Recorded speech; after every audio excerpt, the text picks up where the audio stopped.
places history cannot explain. Stories science still struggles to answer. And moments that refuse to be forgotten. Tonight, we step beyond the ordinary, beyond coincidence, and into the unexplained. Whether you're a skeptic, a believer, or simply searching for the truth, welcome to Strange Darkness Radio. Because sometimes the greatest mysteries are the ones that refuse to stay buried. The truth is stranger than fiction. And we are back. Welcome to Strange Darkness Radio, everyone. Welcome, Amy and Kyler. How's it going tonight? It's going pretty good. I'm so happy to be back. Oh my goodness, it's been such a long time. Yes. It's actually been a few months, forever. I think, since I've been on the show. I took like a little break and I'm just so happy to be here with you guys. Yes. And Kyler, Mike is not here, so Kyler is stepping in for tonight's show. Man. I figure we're going to change it up a little bit. You know, Mike was like, hey, yeah, Kyler, man, you should just go ahead in there for a second. I'm going to go to sleep for a little extra time. I say, yeah, go ahead, Mike. Kick your feet up. Relax a little bit. Take some time. Yeah. So yeah, Mike obviously will be joining us normally on the main show. But tonight we have a very interesting topic and book author. And but I want to thank all of our listeners on YouTube. The YouTube channel has been growing steadily. I think we're at 55,000 subscribers, which is awesome because we need to put out more content on there for you all. And I want to thank our podcasters worldwide. I want to thank everyone for tuning in on all the streaming services. It's been amazing. And so the reason why we haven't been on, and I did have a couple of shows in the can that I did put up while we were out. And the little commercial stating that we will be back. I was dealing with some medical issues, nothing serious, but all that's been taken care of and doing good on that front. But while I was down, I did go ahead and finally do our website because it was, I was like, why do we need a website? And, because we have a Facebook fan page that everyone goes to.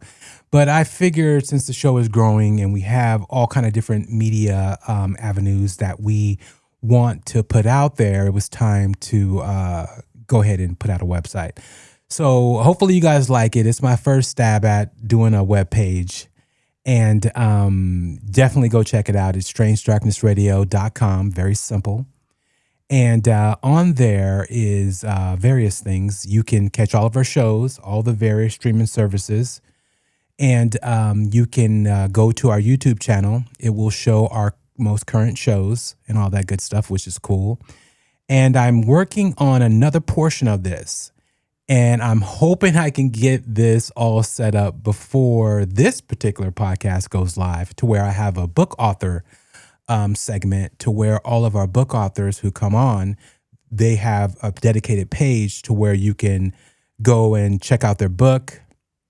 You can have more details about the particular episode, and it will show that particular episode that they're on, and along with their links and socials. So hopefully, fingers crossed, I'll have that all ready to go. But yeah, definitely please go check out our website and all that good stuff. And I think that's it. And on that, you can click on Mike's information if you have any news articles you want to drop or something you want him to cover. For Amy, if you want her to check out a particular movie, you can, which she should probably be telling you this because at least she's on. Mike's not today. But yeah, you can go and, if you want her to check out a particular horror movie or you think something would catch her eye with that, or something that you would like her to review, you can leave that information for her creepy segment when it comes to questions and all that stuff. If you have one that you want her to, ask us and have us do, that's there also. So yeah, just go check it out. Amy, any questions about that? No, I don't have any questions. I think you did a really good job, and I'm glad we finally have a website. And I think it's like a good way for people to get in touch with us. So I'm hoping that people are going to reach out and send us some questions, send me some feedback or questions, and I'm really looking forward to hearing from the people that listen to the show. Yes, definitely. All right. So with that being said, it's time to get into tonight's episode. Here we go. Over the years, Strange Darkness Radio has been fortunate enough to receive some incredible recognition for the work we do. In 2023, Strange Darkness Radio was named a finalist for Best UFO Podcast at the Parapod Festival, finishing as runner-up.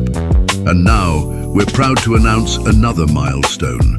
Strange Darkness Radio has been selected by FeedSpot as one of the top 100 paranormal podcasts on the web, currently ranked number 99 on their list. That's an incredible honor for a show that began with one simple purpose: to give people a place to tell their stories and to explore the strange, unexplained, and sometimes frightening things that exist just beyond our understanding. And none of this happens without you. Every listen, every subscription, every comment, every shared episode, and every person who has trusted Strange Darkness Radio enough to tell us their story. Thank you.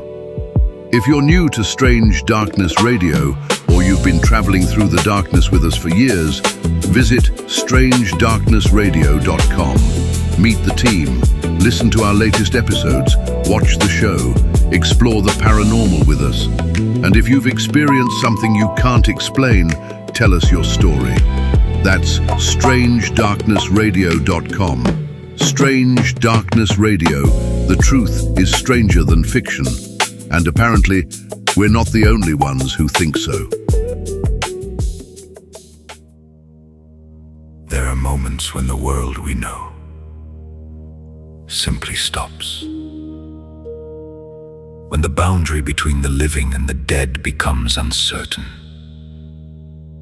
and consciousness seems to slip beyond the body. Tonight's guest experienced such a moment as a child. His name is Kieran Stanislaw Mace, or, as we'll call him tonight, Stan. After a devastating accident, Stan says he found himself outside his body, walking unseen through the corridors of a hospital. And there, he encountered something. Something ancient. Something seemingly infinite, and somehow familiar.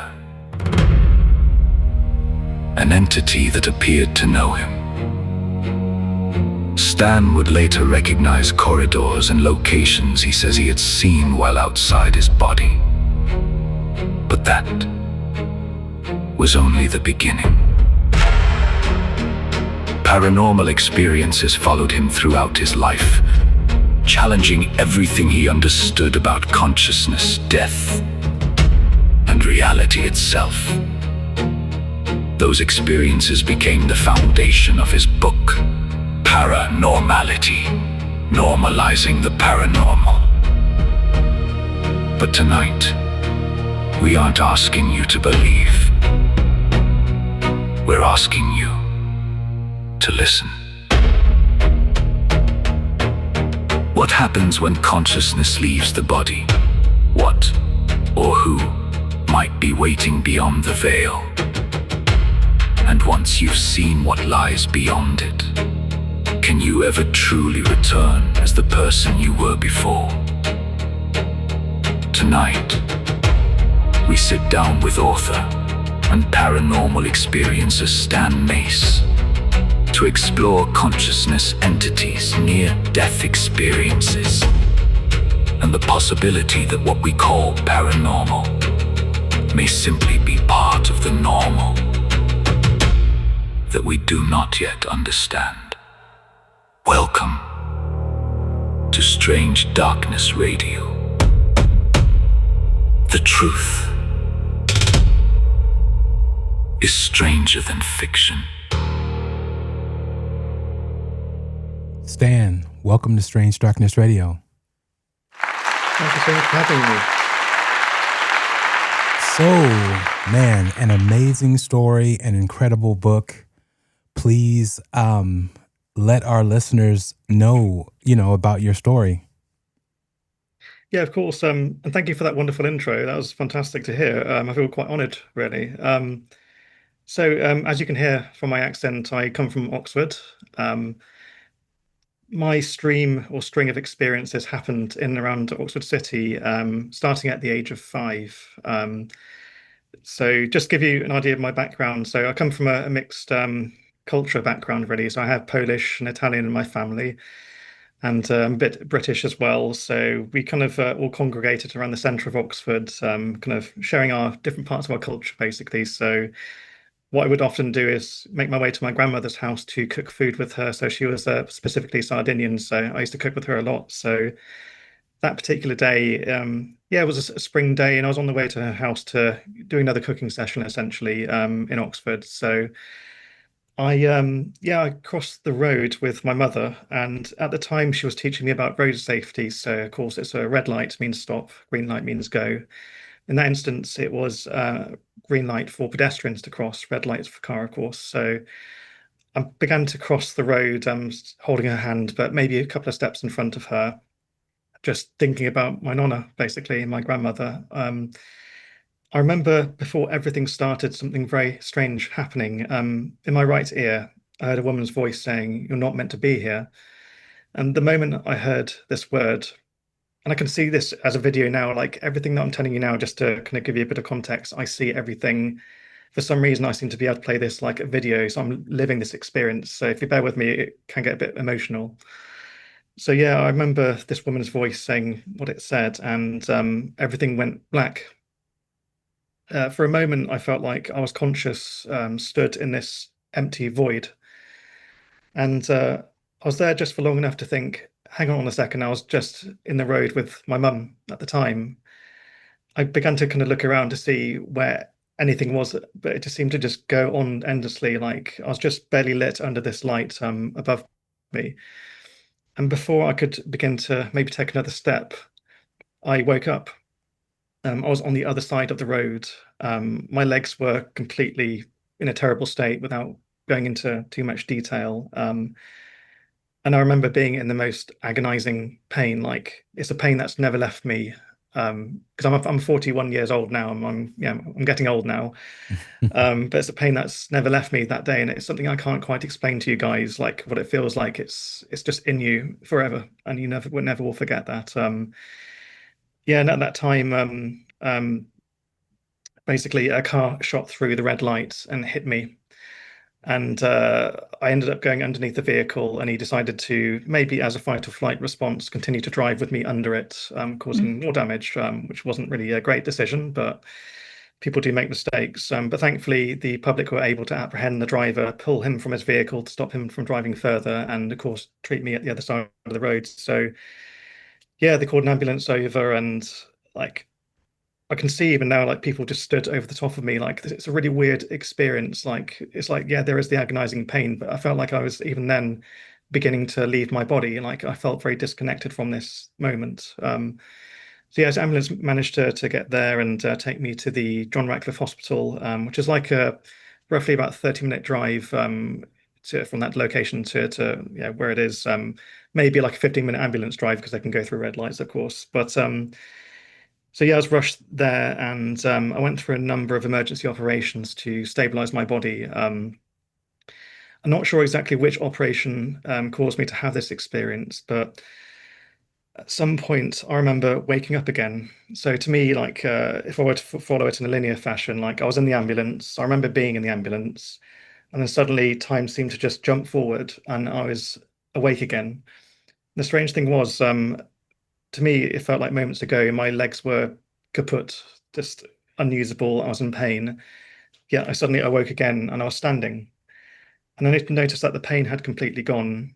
I was standing in the corridor. I recognized it as like a hospital hallway. And my instinct as a little kid was, where's my mum? And so I started this journey to try and find out where she went, where she was. I remember walking down the corridor and noticing that reality felt very strange. It's similar to the way I can see you now, but something was slightly off. Like I've described it before as like being solid light. It's like I could see the details, but something had a slight hue to it, like a reduction in opacity, maybe, and kind of colors that I couldn't quite comprehend. It's really bizarre. And I started to walk down this corridor, and through the first door, I saw a kid in a bed, kind of all patched up and had all sorts of things going in and out of him anyway. But he was conscious, sat in his bed. I tried to, well, I waved at him to get his attention, and no response. And I tried to call to him, no response. And I thought, that's really strange. So I carried on walking down the corridor, and a couple of doctors walked past me, and I tried to get their attention, and nothing. I began to get more panicky as time went by because I just began to notice that something just didn't feel right being in this place. I saw a little girl in this room just a few moments later, and again tried to get her attention by calling out to her, waving at her. I was in her room, kind of like just trying to get her attention, and just no response. So feeling lost, I just kept walking through different corridors. I was walking past different rooms, storage rooms, down stairways, and I just felt like I was lost. It's like life forgot about me. I was outside of whatever this is, almost like as a human would be observing a zoo to look at the animals. It's almost like I was in the point of observation. Or if you play video games like no clip mode, if you guys will get the reference. Yeah. Yeah, so just like that, basically, like I was just passing and passing, and I eventually found this room, and there was this doorway with a glass window. Something I felt like it was pulling me into this room. Like I noticed there are a few strange gadgets on this door. Like I would maybe now, if I were to look at the image now as an adult, it looks like some sort of security or something that was telling you to not go there, basically. But I was able to somehow pass through all this. And I eventually landed at this room, and I felt like gravity was beginning to shift. Like rather than gravity pulling me down, it was almost like it was pulling me towards this particular location. And yeah, this room, it kind of looks like a storage room, but to the right of me, I saw a room, excuse me, a wall full of holes with all these metal doors kind of going quite close to the ceiling. So like row after row after row. And I in my mind, just assumed that there were washing machines. And as I was looking around, I saw like doctors' bits and pieces, like glasses and cutting things and coats, and I just don't know what on earth they were. But I noticed something in that room was quite, I don't know, it's almost like a predator was in there, basically. Like I've described this paradox, and it's the best I've got to so far in explaining it. Imagine a room that felt like it was full of people, but it was visually empty. And it's almost like both concepts cancel each other out. Like I felt there was the presence of something incredibly vast and powerful, but in my sight, I could just see that nothing was there, and I couldn't quite comprehend what was there. But as I began to feel this presence of like this planet-sized something, I began to try to leave this room and felt like I just couldn't do it. So I couldn't break away. And that's where I began to connect to this entity for the first time. And it was like I was sucked into this black hole. Um, when I entered this black hole, essentially, I felt like I was connected with the universe. It's like, imagine like just being absorbed into the internet, I suppose. It's like I was everywhere and anywhere. I wasn't just like the single person, I was in different places all at once. And this being, as it got closer and closer to me, I felt time was speeding up, and almost time itself was breaking, really. And like imagine like a VHS tape just speeding and speeding, like it's going so fast that the data download in your mind is not enough to be able to render those images. So I was seeing bits and pieces like planets and people that looked like people, but I wasn't sure even then if they were people, but beings of sorts. And I saw cities that I can't describe, like beautiful like landscape like locations with very strange colors. But eventually, like I managed to just get hold of that moment and slow things down and try to bring myself into a single location. And that's the first time where I felt like I had just a moment of control. And I found at that moment that I was flying, kind of, yeah, Superman style. As I was looking down, I could see this path kind of developing under me, and I saw these cement, like a cement stairway kind of slowly building up, and that's where I could see this train yard with this bridge going over. And I was just following this bridge along, thinking this looks really interesting. And at the time, it was new to me. It wasn't a place that I knew. I followed to the other side of the bridge and noticed these stairs that go down slightly, and then onto another bridge that is over this big, beautiful lake. And as I slowed down enough to begin to slowly land on this bridge, I noticed that I could see the dreaming spires of Oxford. So I began to recognize, oh, this is home, but another side of home that I don't know. So I began to understand my location for a moment. And as my feet touched the cement, I saw that there were these teenagers on the bridge, kind of like wearing like a tracksuit, like proper 90s style, basically. Just as I touched the bridge, this kid locked eyes with me. And it's a moment where I thought, they can see me. I'm here. I'm real. Then maybe this isn't a dream. But as we locked eyes, he jumped back, like he was shocked by something. He was visibly like shaken. And I kind of heard him gasp. And then at that moment, I lost control because he kind of made me jump as well. So I kind of lost that control of whatever that being was. I was thrust back towards wherever it was near the hospital. And that's where I experienced time speeding up more. And I felt this bizarre, like it's like a download of information, like information was being input into me. And I'm not exactly sure to this day exactly all of what it was. But it's like, an ultra compressed file. Like imagine a file that's like 700,000 terabytes large, and you don't quite have the physical processor to be able to unzip those files and to begin to analyze what was there. And that information was so great, I felt like I was being burnt out. Like it's just like, an overloaded fuse. It was getting hotter and hotter, and I was getting more and more panicked.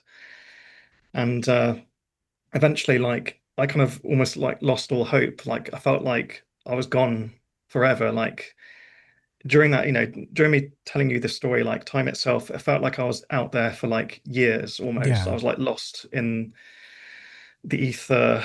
In some films, thinking about Insidious, they call it the further. In some books, they call it the Blue Island. It's like this intermediary place, like just outside of life. And to me, like I would describe this being like the old man at the edge of time. It's like he decides, or it decides, who goes and who doesn't. And as I began to lose hope, I began to kind of realize that this thing, it knew me. We've met a few times before, and that kind of only to me makes it even creepier. And this thing, I felt like I was so overwhelmed by this thing because, like, I wouldn't say it's like evil or anything, but because I couldn't comprehend the amount of data and the amount of energy and power this thing had, like, you go into almost fight or flight mode, and even without your physical body, you have that fight or flight instinct. It's really bizarre, but anyway, once I began to realize that, I kind of panicked even more. And after kind of losing hope, basically, all I could think of was, "Mum, take me home." Yeah. And the moment I saw her face, I was like the most immense power, like maybe something more powerful than it, grabbed me and forced me all the way back to my body in the hospital. And I remember like the moment I woke up, like after this adventure, I was kind of looking around the hospital ward, like I saw my legs were in casts, like both my legs were in casts. They had like metal going through them. Like I had one leg that was suspended in the air. Like, my arms were in casts. I had all sorts going in and out of me. So I physically couldn't have moved to explore the hospital or this other location. So in my mind, I just assumed it was a dream because it's easier to think of it that way when you're already dealing with the trauma of the physical trauma and the psychological trauma of an accident of that sort. Mm. But basically, like when I arrived, like the first face I saw was hers, and like I get really emotional telling you, so apologies, but it's like that was the first angel I saw when I returned. Like Yeah. my mum was there, and I realized like the only reason why I came back to life again, or back to this world again, was her. I couldn't have done it if it wasn't her for her Yeah. energy. And that's like super mum. Wow. Basically, if she can help you from like, the other side of life, Yeah. that's amazing. So yeah, like where it kind of lands in reality in my story, I went through a number of weeks of different like other operations like skin grafts, and I don't want to go into too much gruesome detail, but things to kind of connect bits and pieces together. Basically, it was Exactly. When horrible. something that major has happened to your body, it's pretty catastrophic. Absolutely. I joke sometimes I'm like a Frankenstein's monster, and it was at that point where the doctors were beginning to warn my mum, like saying like this kid's suffered major trauma. It's highly likely that he's going to have brain damage, and it's even more likely that he probably won't walk again. But we're gonna try our best, and we're still trying to connect bits and pieces to see if we can get his legs to move again. So yeah, that was quite a few weeks I won't ever forget, and massive thanks to the doctors and the nurses that helped me then. They were incredible. But anyway, a few grueling weeks later, I began to kind of feel a bit more better physically. Like I didn't have any emergency, machinery attached to me. I don't know what you would call it, to be honest. I'm not an expert like that though. But anyway, this nurse came to me, bless her, and said, "Hey, you've been doing really well. Like, would you like to go on a little she called it a joyride at the time. Anyway, do you want to go on a little?" And she kind of appeared with this little wheelchair. I thought, well, hell yeah. Like, I've been in this week for so long. I've been getting like bed sores and all sorts. So I thought, yeah, definitely. So she managed to get me into the wheelchair with the help of a doctor as well, because obviously I was still quite heavy then. And yeah, the moment I sat in the chair, I just thought, this is amazing. Like, this is what living feels like. I remember this is what it's like to be alive now, like with a bit less pain. And as I began to enter the first corridor, that was just a short distance away from where my bed was, I got that funny feeling that I felt on the other side. And when I describe it, it feels like gravity, and often it feels like being pulled down from like where the solar plexus is, like the stomach is. It's like a pull down. And that's where I felt as I began to realize that what I was seeing there exactly aligned with what I saw at the start of this adventure. Um, I began to get nervous then, and the nurse was beginning to like sense that I was feeling a bit off and just tried to kind of go with the flow kind of thing. As I continued on this journey, more and more things aligned. There was exactly the same kid that I saw in the dream to the right. Just a bit further down was the kid in the room to the left, the little girl. And the lady kind of took me further down the corridor, and I was beginning to get more and more panicked. As like the little like granular details that I saw in this experience, like even posters that I saw on the other side that were there, like odd cracks and stains. And I began to tell her, I want to go this way. And I was kind of directing her where to go on this adventure.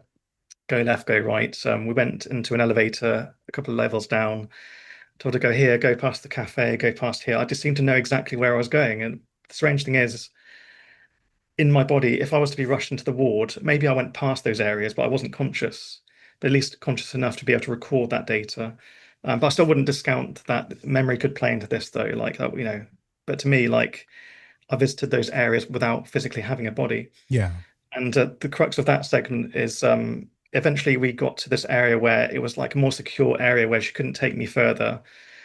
And there was a security door at the end of this hallway, which led to an area that wasn't supposed to be in. I think it's where she began to realize, oh, I think I've actually taken this kid a bit too far.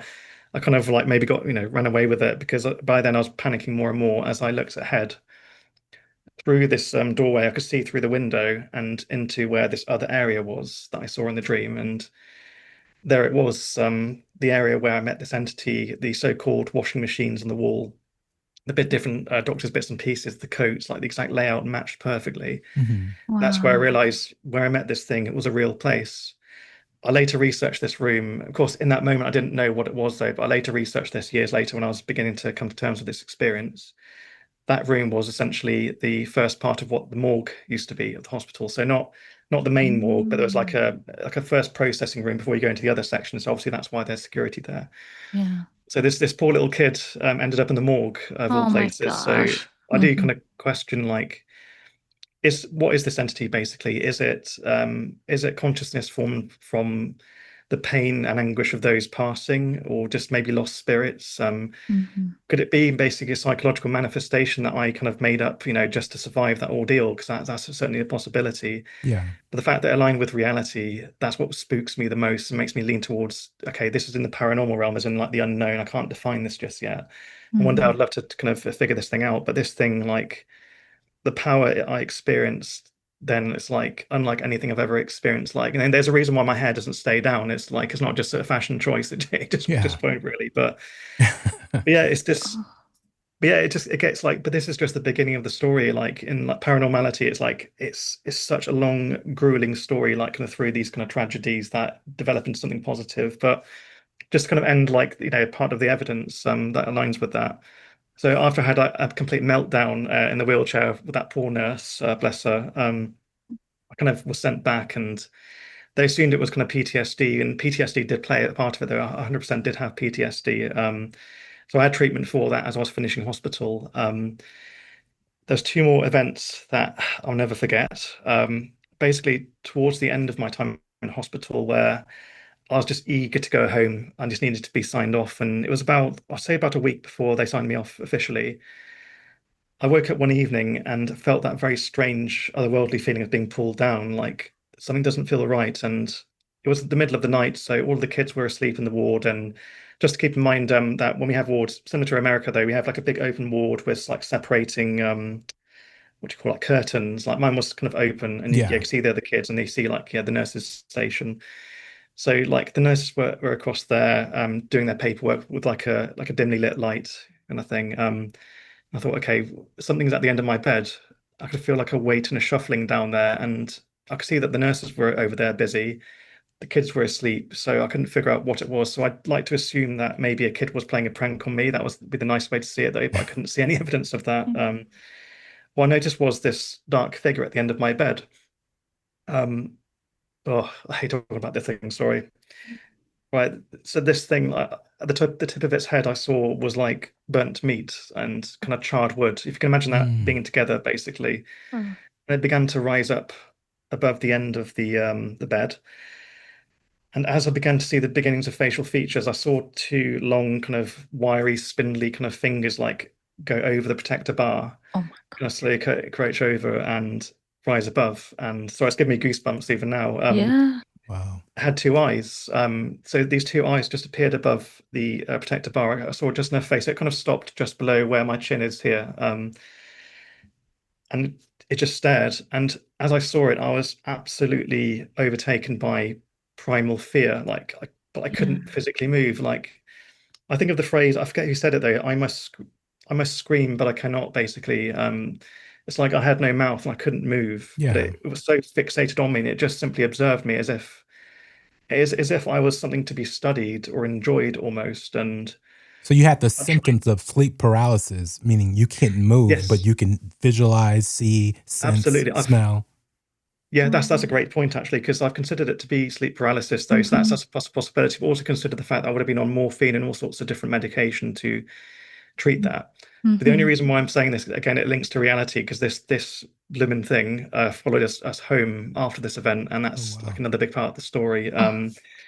And eventually, like after a number of years of harassing my family, was witnessed by another medium who came to visit us one day. And this thing I'd never described to all of my family, because quite frankly, we were a single parent family. So my mum was just managing us on her own. Yeah. I didn't want to add to her burden by telling her everything that was going on. But this thing eventually, like, it got to a point where it was so extreme where we had to call the help of a medium. And back then I didn't believe in mediums. I thought they were all jokes and liars. Little did I know. Yeah. But this lady confronted this thing, dealt with this thing, and I asked her to draw this thing without me explaining it to her. She drew it bit for bit exactly as I had been seeing it for many years. So I do believe this thing is real. I don't know what it is, but it seemed to enjoy my suffering. But yeah, just to add to the end of this little story, basically in terms of like landing evidence. So I mentioned I was flying over this bridge. I would like to fly now. It'd be a really cool skill though, but so I haven't really been able to do it since really. But so yeah, basically a number of years later, I must have been about 9, 10 roughly. Keep in mind this is the 90s though, where there's no health and safety. Kids will just be left to do whatever they do basically. Like to be fair, this is like late 90s anyway. But so yeah, I was with my friend. We used to like to go to these pools in Oxford, Hinksey Pools.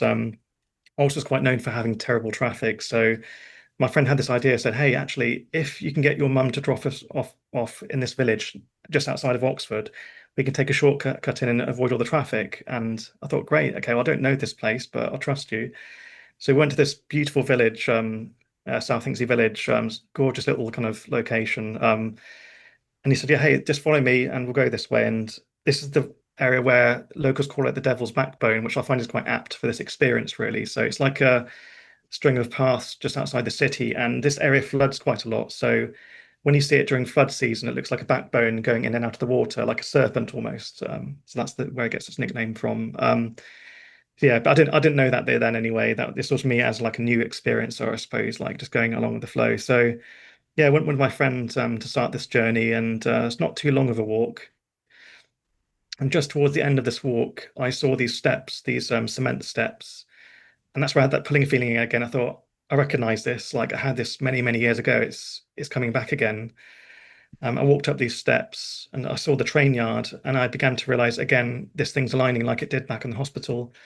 I walked further as my legs were wobbling more and more, and I reached the end of this walkway, took the steps down, and there it was, the lake.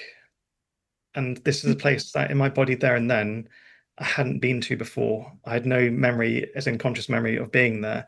Yet I'd flown there, identified the exact location, and I was able to see the tiny little details I identified. So the Dreaming Spires of Oxford, though. So I remember seeing specifically like Christchurch College. There's like a few old church buildings, like everything aligned exactly as I remembered it in this almost like a photographic like print of this moment that I had outside of the body, so to speak. And that's where I had another meltdown, basically. Like I just couldn't even speak to my friend. Like I wasn't exactly screaming out and all that day, but I just froze and was just, I can't explain the feeling. And the best description I've come to this is what psychologists now call ontological shock, which for anyone that doesn't know the term, I'm sure you guys know anyway, but it simply means the shock you experience when ultimately the knowledge that you have, which makes you what you are, for example, your belief system, your worldview and knowledge gets completely and utterly torn apart. Yeah. And you're left with, who am I? What is this? And why am I here? But imagine experiencing that as a kid. I can't imagine. That's what I was thinking. I just want to say this. Yeah. The whole time you're talking, I'm thinking about your age. Please let our listeners know the age you were when this event occurred. Oh, yes. So the accident happened when I was 5. You guys may argue as to like, how can a 5-year-old remember this much? All I can say is I did. No, I can believe it's it. common assumption that is the case, but there's lots of evidence that does happen. But when you have such a traumatic experience, it stays with you, and you never forget. Forgive me for going into the detail. Like I can remember, I can see it now, what the underneath of the car looked like that ran me over. As I was conscious enough before I went blank. I was kind of on and off during those moments to record bits and pieces I saw before I was dragged over to the other side of the road. So Yes. when people kind of say to me, yeah, you can't remember that, well, it's not fun to remember it. I don't like having to say it, quite frankly, but unfortunately it is. But and then again, I want to talk about what happened to me on the bridge. I was, like I say, about 9 or 10 roughly at that age. So like a few years have passed. And what a lot of experiences don't often talk about is the burden of knowing, really. So I'm neither a believer or non-believer. I'm an experiencer. So believers and non-believers are kind of similar in a way, because they're making decisions based on the lack of knowledge, and there's nothing wrong with that. You can be skeptical of certain events as well. Again, perfectly okay. But when you're given an empirical as an experiencer, whether you like it or not, you've got to live with that. So I had to go back to church, and I was brought up Catholic originally, and this is nothing against anyone who's Catholic now, any religions really. This is just my experience, of course. I had to go back to church with the knowing that there is something else out there, and it could be one of many things that isn't in the descriptions given to me by my local priests and whatever's been defined for me. Yeah. And as well as that, I had to go back to school and be a normal kid after knowing what I knew. But I was so young then, I had all this information stuck inside of my brain. I didn't have the cognitive ability to begin to describe these kind of things. And that's why now, as a very old 41-year-old man, I'm kind of now able to go back to those memories with a higher processor now. I'm much more versed in language. I have, thanks to my podcast as well, I've spoken to many different people about their experiences, which has helped me to understand my own some more. Now going back to that very large, 700,000 terabytes of data, and now begin to decompress bits and pieces and learnings. And the one takeaway I do have from this is a thing that the entity said to me on the other side is, there is no me and I, there is only we and us. And that's it's creepy, but it's at the same time, I feel like this is no knowledge. Like there are no separations between each and every one of us. Like, for Exactly. example, I'm in the UK, you guys are in the US, and we're basically different locations across the world, basically.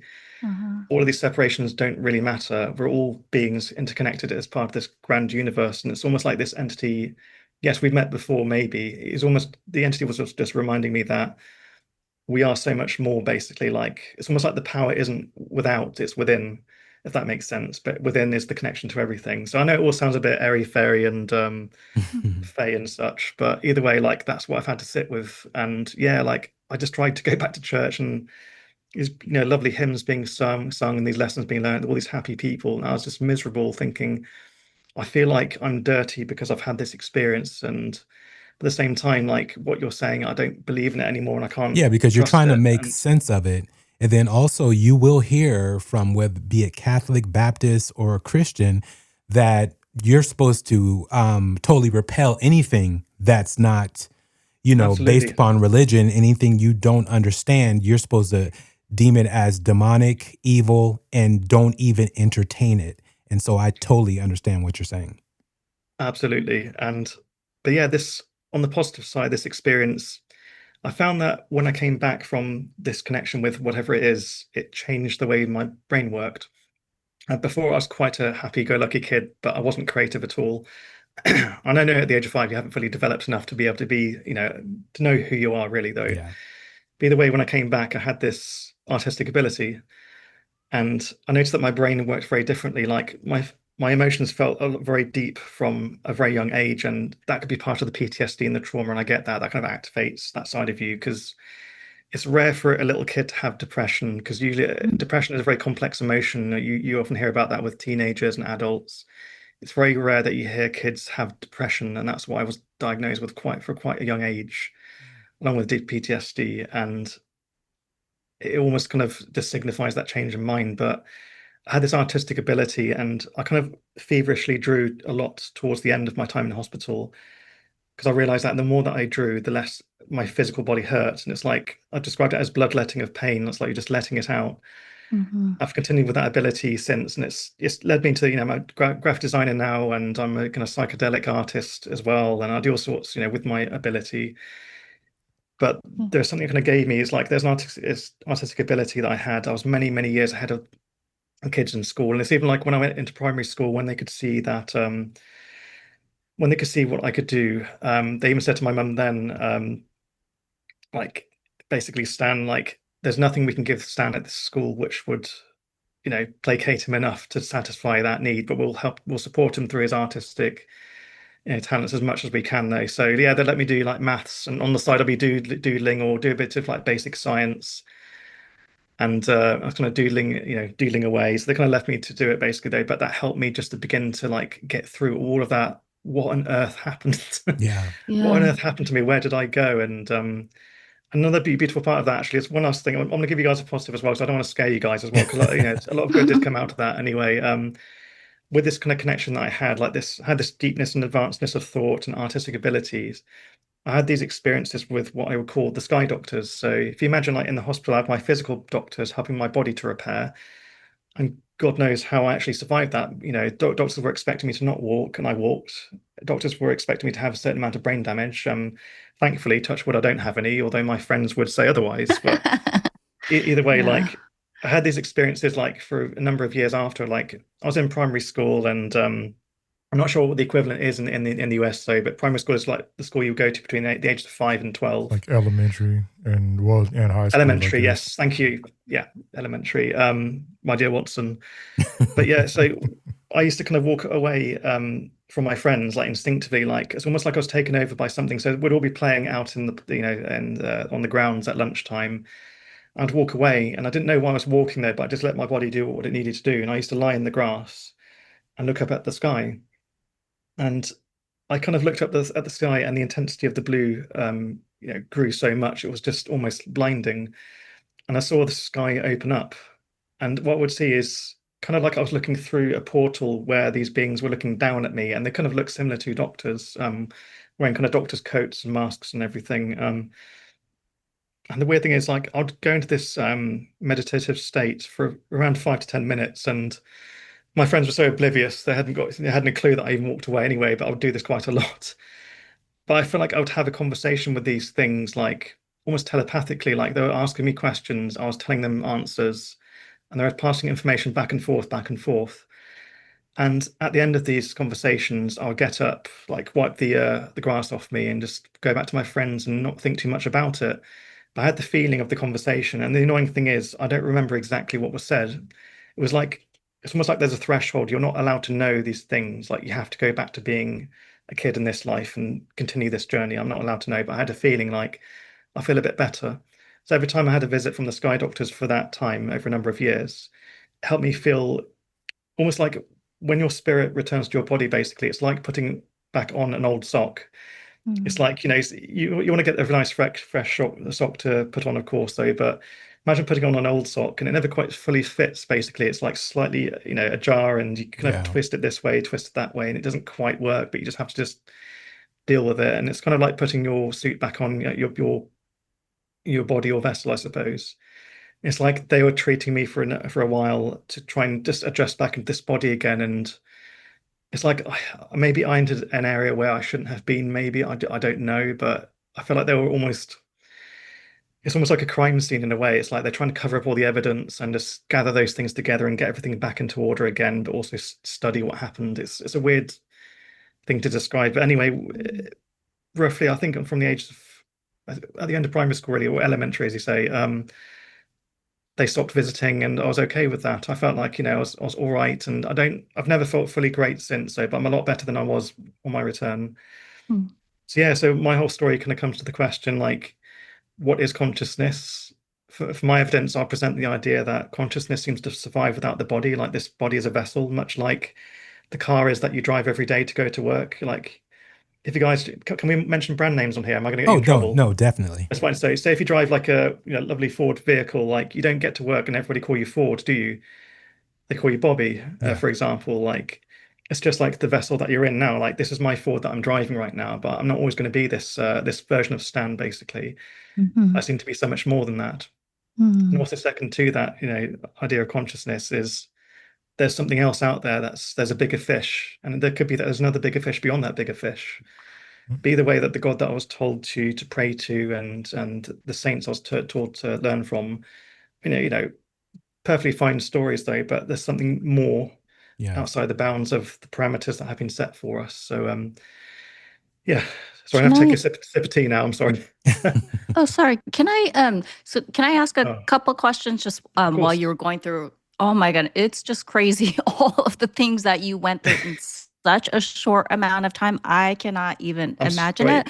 Yeah. My first question, going back to when you initially saw that entity or you felt the entity, do you think that was the same one as that terrifying burned looking one that you encountered in your hospital bed? Do you think there was a connection there? Yeah.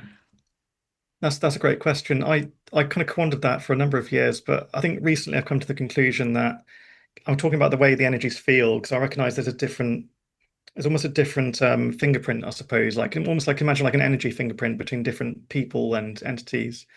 I do believe they are separate. So essentially, the entity that I met on the other side, the very more powerful one, was kind of like the gatekeeper at the edge of time. Like imagine like Egyptian mythology, like the boat master, you pay the coin to cross the river Styx, kind of thing. Like this person had authority. Mm-hmm. This thing that I met at the edge of the bed, I felt like it was something that followed me from the other side, so to Mm. speak, into this world. And Yeah. this thing, from my understanding of its behavior, and I'm almost now trying to think about it as I'm studying an animal, so it seems less scary. Like its behavior it was fascinated by me, and it seemed to enjoy the things that was happening in my life. And like I had quite a sad time, quite frankly, because just give you a bit of context, guys. Anyway, so you guys decide what to believe as well. Don't let me tell you what to think, of course. So just that context. Even just before the accident happened, my dad lost our house from a very silly decision. So we were living with our other English grandmother at the time. So there's a lot of family pressures, a lot of things kind of going on.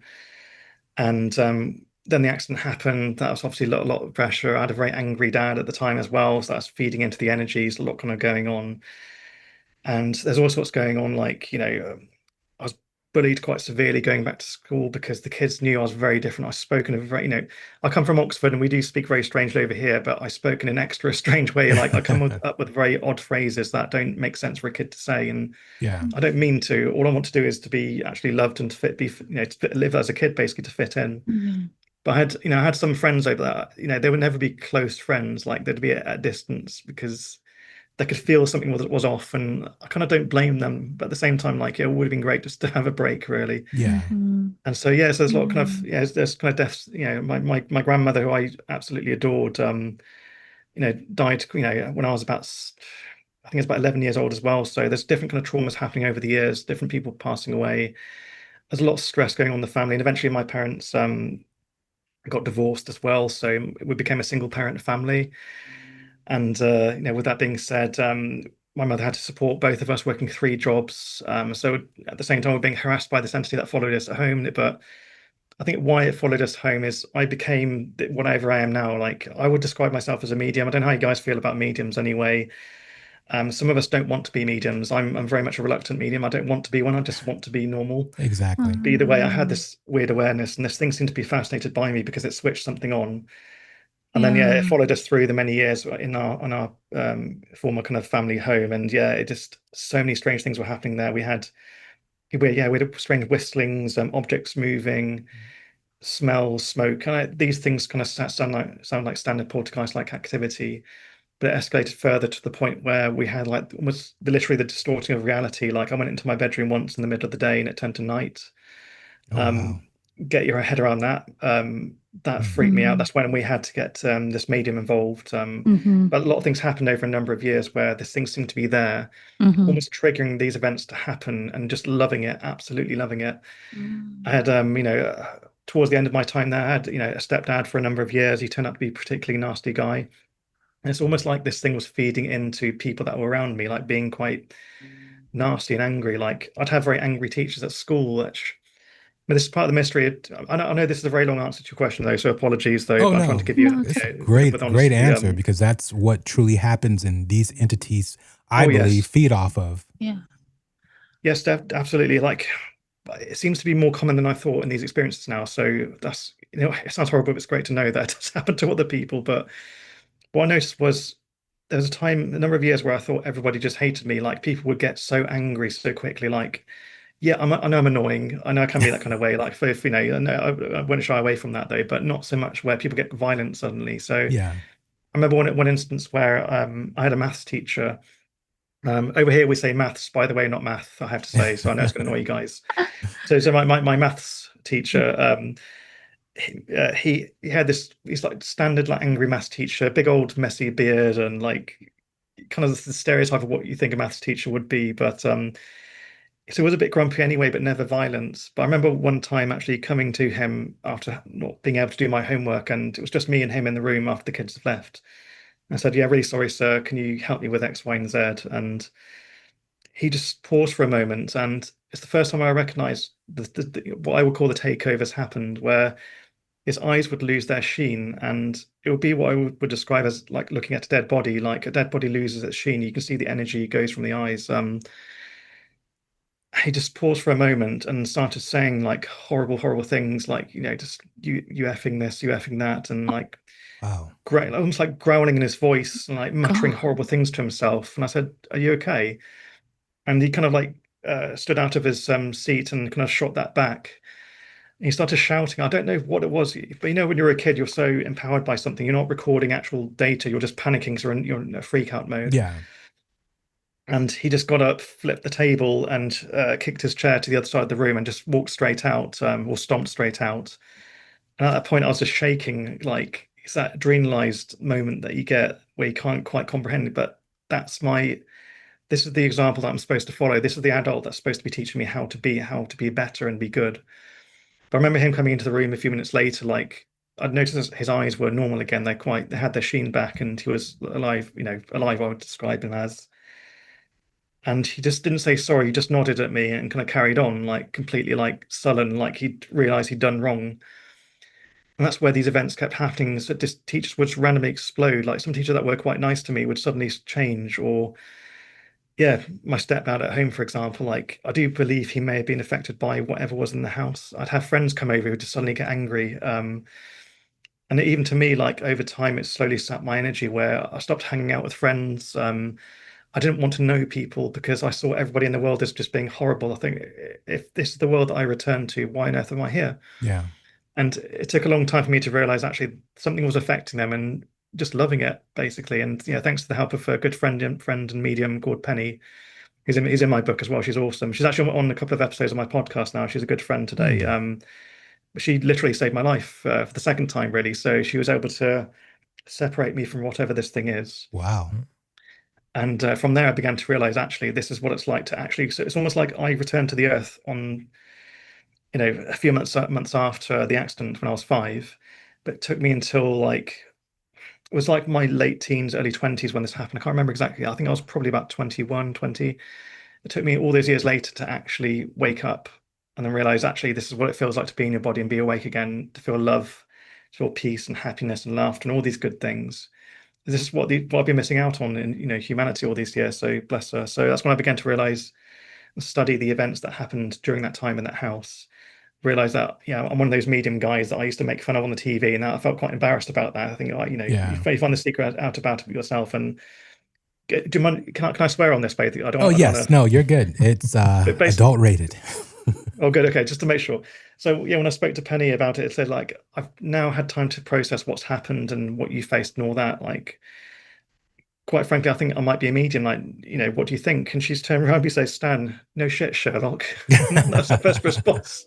She's a legend. I love her. But so yeah, like I began to kind of make peace with that. I think, oh, now it's beginning to make sense. This is why I can feel and see these weird kind of things. And it's like even during that time, I did have a lot of it was negative. There were moments where it's almost like the energy was elevated enough for very interesting things to happen that were, I would say, towards the positive end. For example, my cat died, which I don't mean to Oh, sound horrible wow. though, but there's a night when my cat passed away during that time. Puss, bless her. Yeah. It was a very shocking moment, and yeah, I detailed this in my book, so I'll just tell you shortly though. But yeah, she essentially came back that evening. It's one of the most profound, most beautiful paranormal experiences I've ever had, and this lasted over about 2 hours.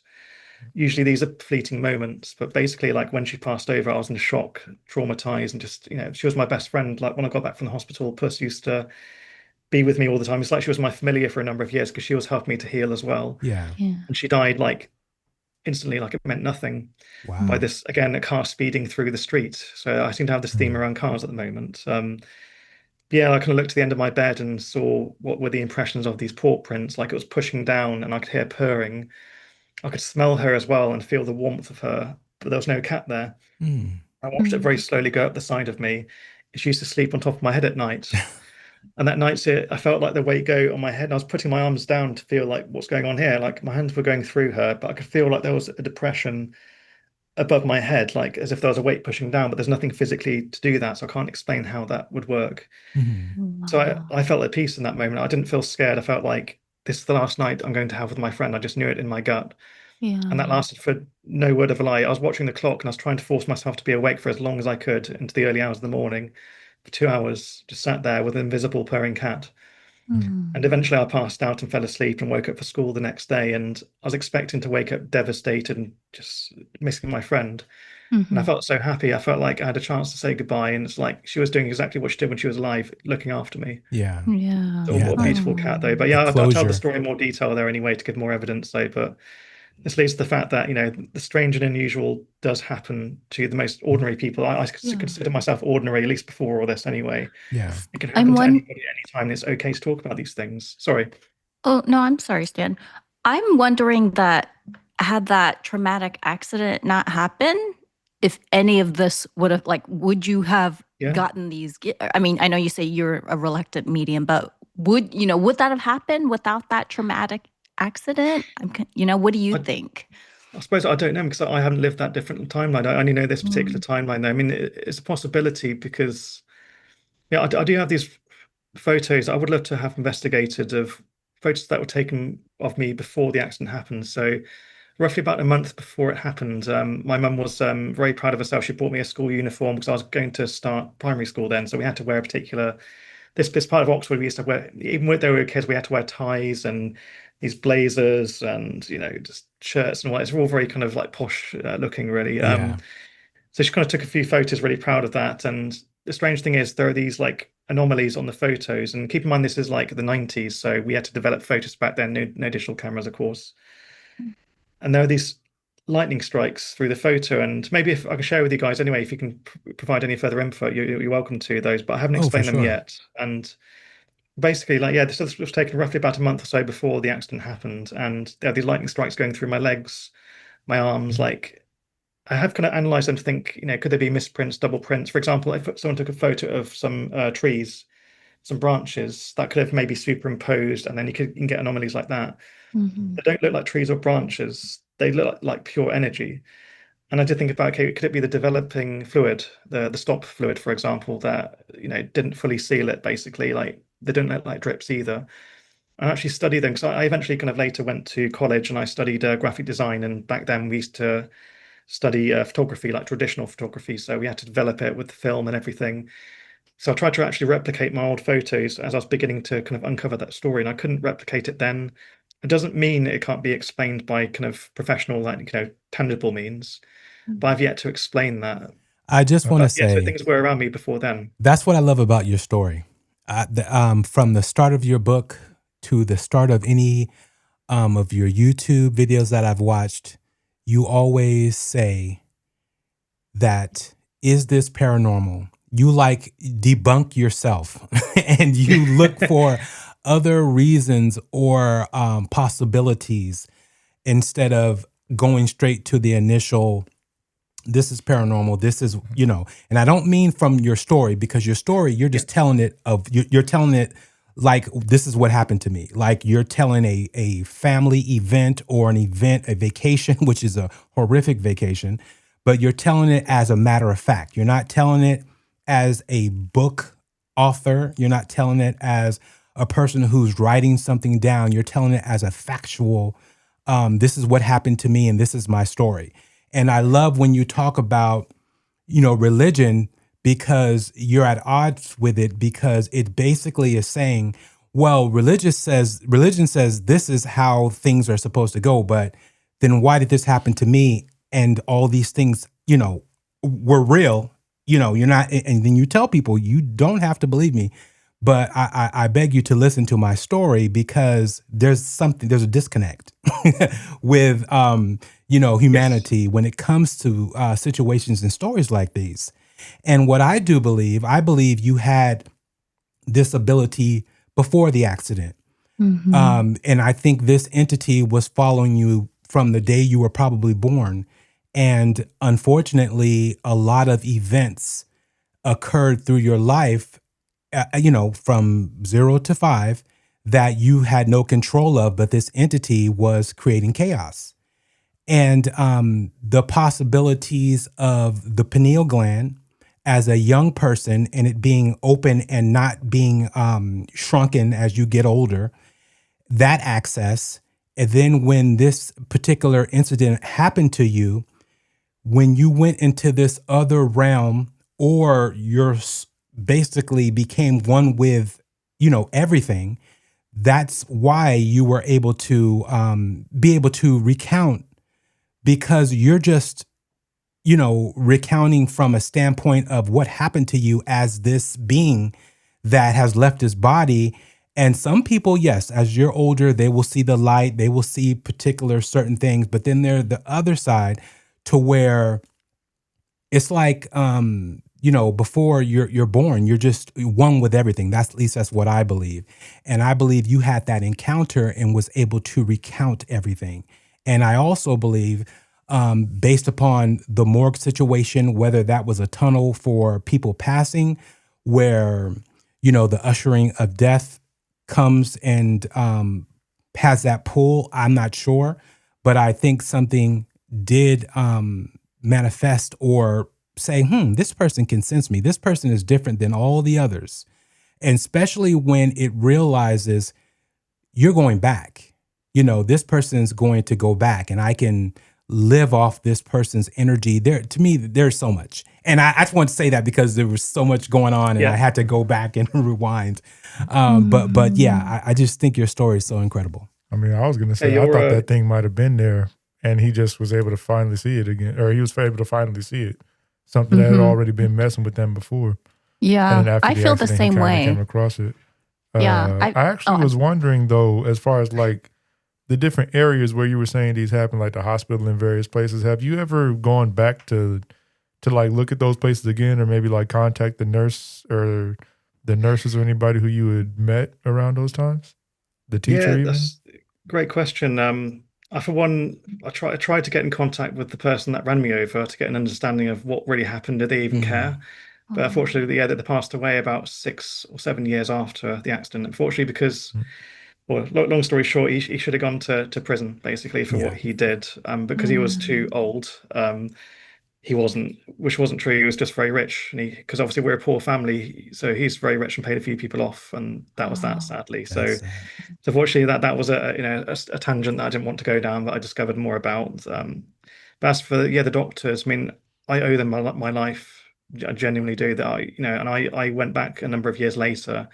I was beginning to uncover the story and asked them at the John Ratcliffe, like, can you help me to understand who helped me? And they said, quite frankly, like, they went through all their details and said, we burn our files after a number of years because just so much information comes through this hospital. So at the point I called them, they were digitizing them anyway, so it's easier for them to store. But because it's the 90s, they got like big old cases. Like, imagine like FBI cases and like rooms full of all these different bloody blahs. But yeah, so they couldn't find details on my doctors. So, but I do remember one doctor in particular who helped me on my return.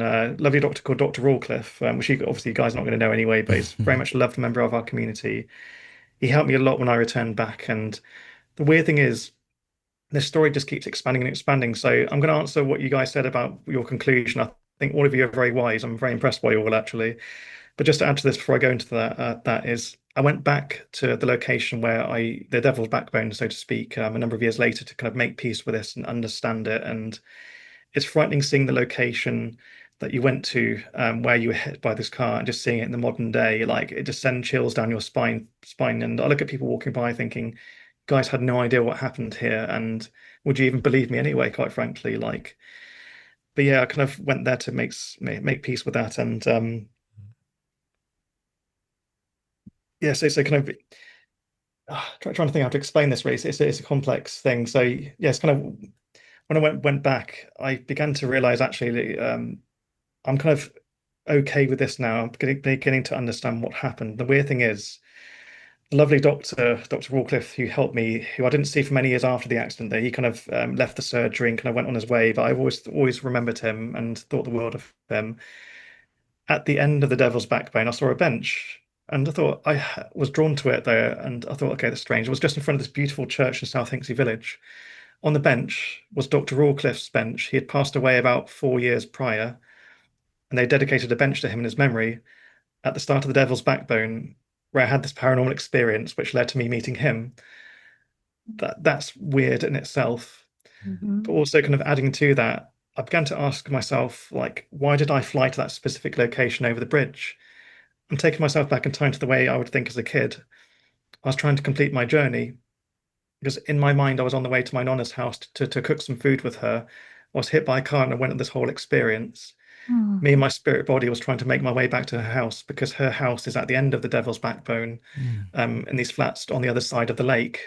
But that lake I hadn't visited when I used to visit her because it was just a bit further down. So basically I began to realize why I was trying to bring myself back is I was trying to get myself back to an area that I knew. All I knew, the last thing I was doing was trying to find my nonna, so to speak. But yeah, just add more context as well, like what you guys say about it potentially being a calling before this is something I don't mention in the book, and I'll go into more detail in its sequel. Strange happenings happened before the event, other than the photos. Beautiful, like there's this lady who's best friends with my mum. Like, we're really good friends with this Muslim family, and they're very deep into their spiritual faith. But usually they don't often speak about mediums. I do believe my mum's friend was one of those. I didn't know at the time. But basically, they would have these kind of, best friend conversations all the time. They'd always be in touch. We'd always kind of walk to school together, like both of our families, back and forth. And she had a conversation with my mum a couple of weeks before the accident happens, and said, "I had this really strange dream. I really feel like I need to tell you about it." And She said, I saw this man in black stood at the edge of a road at this crossing, and she said, I think it's the crossing on the Abingdon Road just outside of Oxford. She sort of identified the exact location, and she said it's really strange, but this man was stood there watching me, and it's almost like I was walking to work, and I just stopped because I knew he was watching me, and we locked eyes. And she said I could see bits and pieces of detail, and he was wearing a flat cap. He's wearing like a shirt and like a coat over it, basically. But she described his features to my mum, and she said that's strange. She said that's my dad. Because I have inherited my granddad's name, Stanislaw. That's why I'm called Stan now. Anyway, but yes, my granddad, Stanislaw, who came from Poland. She described it, and she said, "Yeah, that's my dad." She says, "Why are you having a dream about my dad?" And so the weird thing is, like the details that she gave to my mum match him exactly. She never had met my granddad because he died just before I was born. So this was quite a number of years later when all this happened. So I know, sorry guys, if I keep jumping backwards and Oh forwards in no, time though, but I try to do it as clearly as I you're can doing for you. amazing. But yeah, she had identified him, and she said it was so spooky. She said, I felt like he needed to tell me something, but I don't know what it is, but I just want to let you know. And then, yeah, a few days happened. A couple of weeks later, it happened. And yeah, it was exactly the crossing on the Abingdon Road where I was hit. I went through all of that, and bless her, that lady came to my mum a few days later when I was in the ICU. And she said, I'm so, so sorry. Like, I told you this dream. I feel like I could have changed it. Like, if I knew enough information, I could have changed it. It could have been different. My mum was always clear from her, with her from the beginning, like, it's not your fault. It's not your fault. It was just, But how she was able to exactly describe my granddad, she'd never met my granddad. She hadn't seen photos of my granddad. There weren't many photos of him anyway back in the day because, again, he came from a very poor family. We're a poor family then, like to afford a decent enough camera of him around that time. Basically, they just didn't have it. Basically, like anyway. But yeah, it seems like he knew, and knowings were beginning to happen before this happened, but nobody knew this was happening to stop it from happening. Essentially, so. There are aspects to this I'm beginning to realize it's expanding further and further. Like I say, the coincidence of, the so-called coincidence at the end of The Devil's Backbone, where the doctor that helped to save me after I came back, basically, at least one of the ones I can identify, his bench that was dedicated to him is at the end of The Devil's Backbone there. And like I say, the warnings before the event happened, the strange photos that were developed there's numerous photos like we had taken of me then before the accident happened. I just can't explain it though, but it seems there was something going on in the works that I wasn't aware of. And would I have wished this situation would have happened differently? Maybe. I mean, yes, in a way, because I just want to be normal. Yeah. I've never known what it feels like just to live a normal life, not traumatized, not feeling with anxiety, OCD, all of this extra processing that it gives me because it exhausts me sometimes, like the amount of thoughts that come in. But at the same time, all of this, like I'm able to share this story now, and me sharing this book ever since I've had all these beautiful messages from people, and it's helped them to come to understand their own trauma, but also speak out about their paranormal experiences. And it's afforded me the career that I have today as well. And the podcast that I do today as well helps people to so yeah, I do kind of wish it never happened, but at the same time, if I didn't go through that, I wouldn't be doing what I am doing now and speaking to you guys right now. And it's been such a privilege that I'm essentially a nobody, basically. I'm not anybody famous, not anybody special.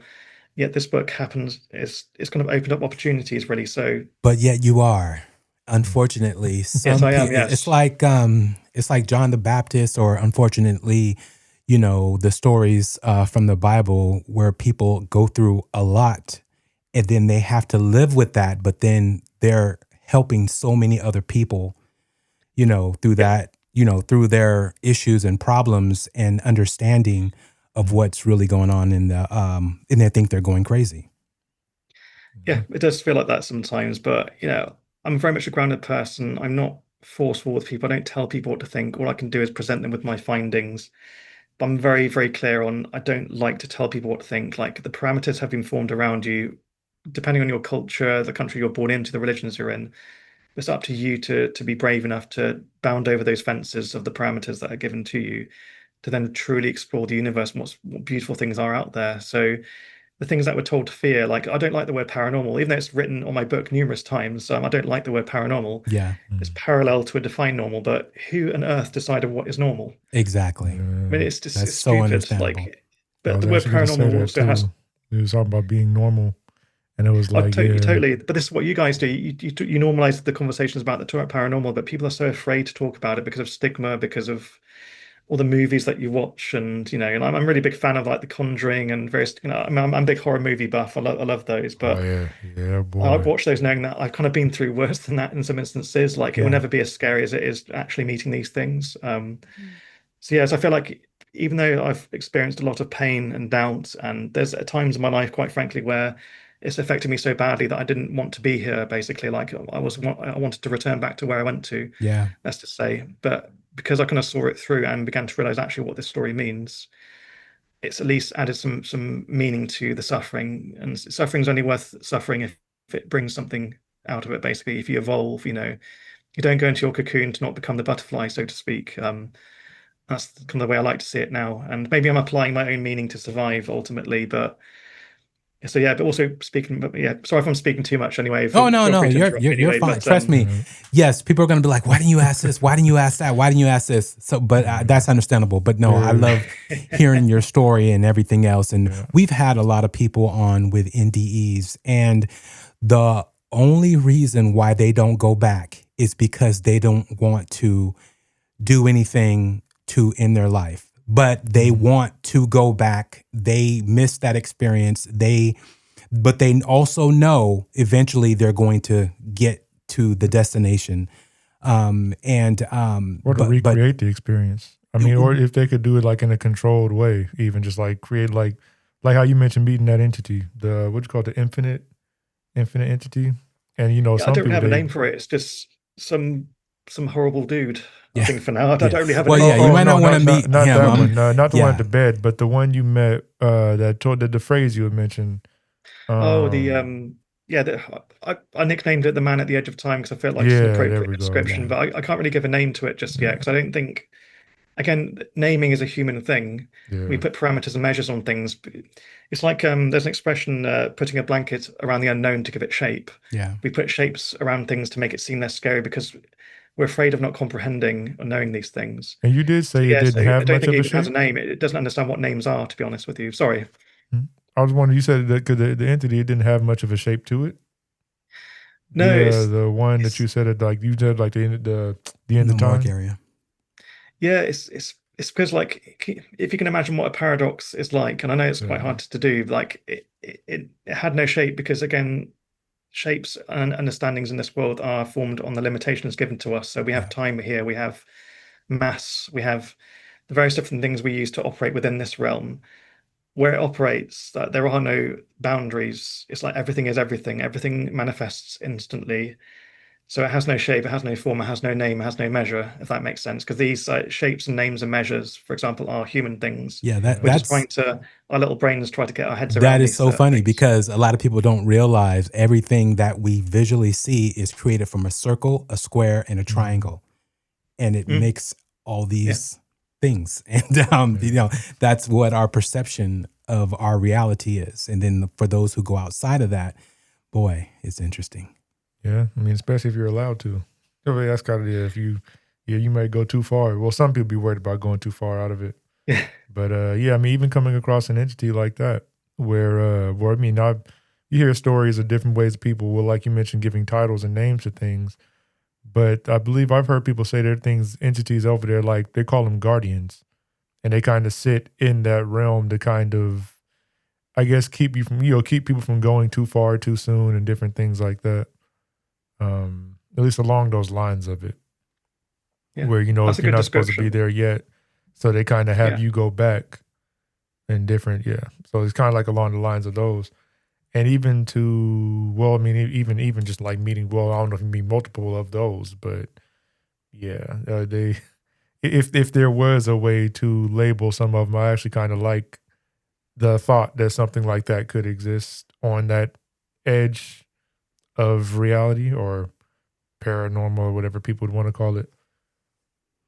But also, it's funny that when you're describing these particular dark entities, I had a situation that occurred with me that I talk about on the show, to where I was laying in bed, and in my house I have a hallway which has the thermostat, and it's a Nest to where it's censored to where you walk by it, it lights up, it tells you the time and the temperature of the house and outside. And so I'm laying in bed, and I normally don't lie on that side of the bed, but I was. And so I'm watching this. I see like the light come on in the hallway, and I'm like, okay, that's weird, because now my spidey senses are tingling, because I'm like, is somebody in the house? Like, that should not trigger. Like, there's a lot of crazy things that happen in my house, but that's not one of them that has ever gone off without someone passing in the hallway. So, so I sit there, I look, and I sit up. I'm like, okay, this is weird. And then I lay back down. I'm like, okay, I'm gonna watch this. I'm gonna see if it triggers again. I'm gonna get up, And so because the portion to my door and from that nest triggering is no more than 2 feet, so they would be pretty quick in the room, right? So I'm like, okay, this is weird. So I'm watching it, and then I see like a dark figure. It's already dark. The hall is pitch dark, but there is such a thing as darker than dark, which a lot of people have not seen. And trust me, when you see it, you will never forget it. And so it's something like looks over, and then it goes back real quick. I'm like, what the hell was that? Right? So I was like, damn, should I get up? And I don't get up. Next thing I know, this dark figure comes into the room, but it's not a figure. It is a cloud of darkness, along with, as it's coming into the room, it's undulating and sparking. It does not have a form, but it's sparking. It's like it looks like something that you would see in space, right? And then as it's going and sparking, I'm like, what the hell am I seeing, right? So now I'm trying to get the hell out of the bed. Now I am in fear. I'm trying to run. I'm trying to scream. I'm trying to do everything I can do, right? Now I cannot move. And I'm like, what the hell is going on? So as it's approaching me, I'm, again, trying to scream, trying to yell, trying to run. It comes closer. And I am totally, it's a funny fear, though, because it's not a fear like this thing is demonic or I'm thinking something evil, right? Right now I'm thinking like, what the hell is it? And now that it's approaching me, it seems hot. It seems like it's going to burn me. So as it leans in on me, I'm like, oh, I'm about to get burned. That is the first feeling, and the reaction is like, I'm about to get burned, because this thing, whatever it is hot. It's obviously creepy and crazy. It doesn't even, it's unreal, right? So as it leans over, it's trying to tell me something. It starts to form a shape, a humanoid shape, but it leans in, and I'm like trying to rear my body back from what I think is heat, which is not heat, but my mind's telling me it's hot. But it's trying to say something to me, and I cannot understand what it's saying. So I have like a sigil tattoo for like evil and everything. So, and before I'm evoking everything, every Baptist comment as far as religion I can think of, and think is not doing anything, right? But then I start thinking about the sigil. Then it starts to like kind of rear back, and as I'm doing that, though, it's trying to tell me something. And then after this whole thing is over, it never felt evil. It never felt demonic. I was terrified of it, not even a question. But it was trying to tell me something. And it just seemed like after I analyzed it, like you were saying, and thought about it, it was because I had things going on in my life at the time that I had questions about, or there were certain things that just weren't, right. And at that, sorry about that. I have so much going on. I don't know if that came through the system, but because I have so many things hooked up. But anyways, so as that occurred, I started to think, man, that I wanted to know what it said more than anything else. Yeah. I was like, I couldn't understand what it was telling me. And then later, to me, I kind of figured out what I possibly thought it could be. But I do think things come to you in your not darkest times, because I wasn't anything I was doing particularly that was a dark time. It was just things around me. And I think that's what that entity or whatever it was about. So it's interesting on how things like that occur.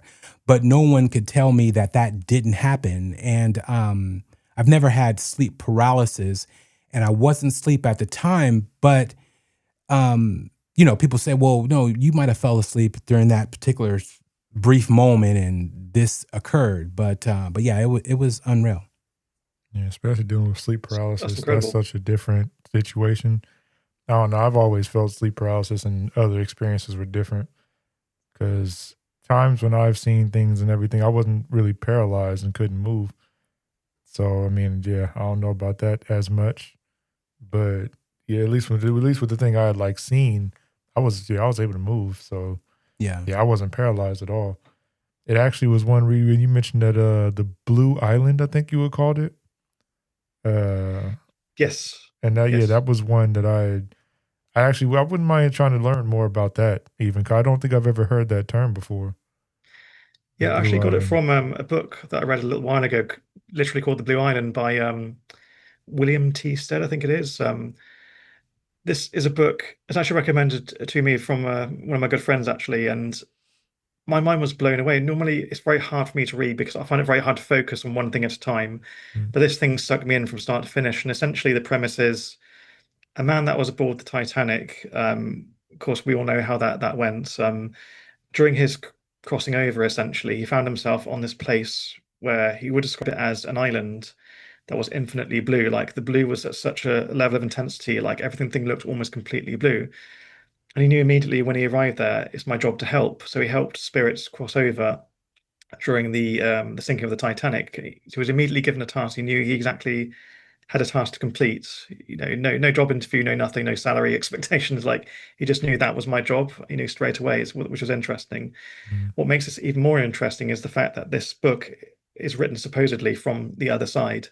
So William T. Stead is the person that passed over, and he is actually speaking to the reader from the other side, describing what he can see during this Wow. blue island, this intermediary place between this life and the next. Like think of it as like a recovery area in like maybe after soldiers have been to war, for example, they'll spend time in an infirmary to go through that place of realization of what's happened, to be checked over it, and then ticked off when they're ready to pass on. So that essentially is what the Blue Island is. It's those who have passed in a way of trauma who need to come to terms with what's happened, and also to be reintroduced to the infinite of like what they really are. Mm. And yeah, so that's essentially Mr. Ted Stead talking from the other side through a channel. So essentially, a medium is actually channeling him himself in the book itself. So I know you guys kind of may think it's quite crazy, which I did think when my friend presented it to me. I thought, nah, this just seems ridiculous. You kind of need to read it yourself to understand. And I think that's a great way to understand what it's like on the other side. And but also in terms of like reference to media as well, like if you guys want to understand what mediumship is like when it comes to feeling these energies and noticing these things, the most accurate representation, I believe, from my first-hand experience is the film The Sixth Sense. The great film. We all love Bruce Willis and that poor traumatized kid who looks really upset in every film. I forget his name anyway, but he's a great actor. Yeah. There's a moment in the film where he's in the school and he talks to Bruce's character.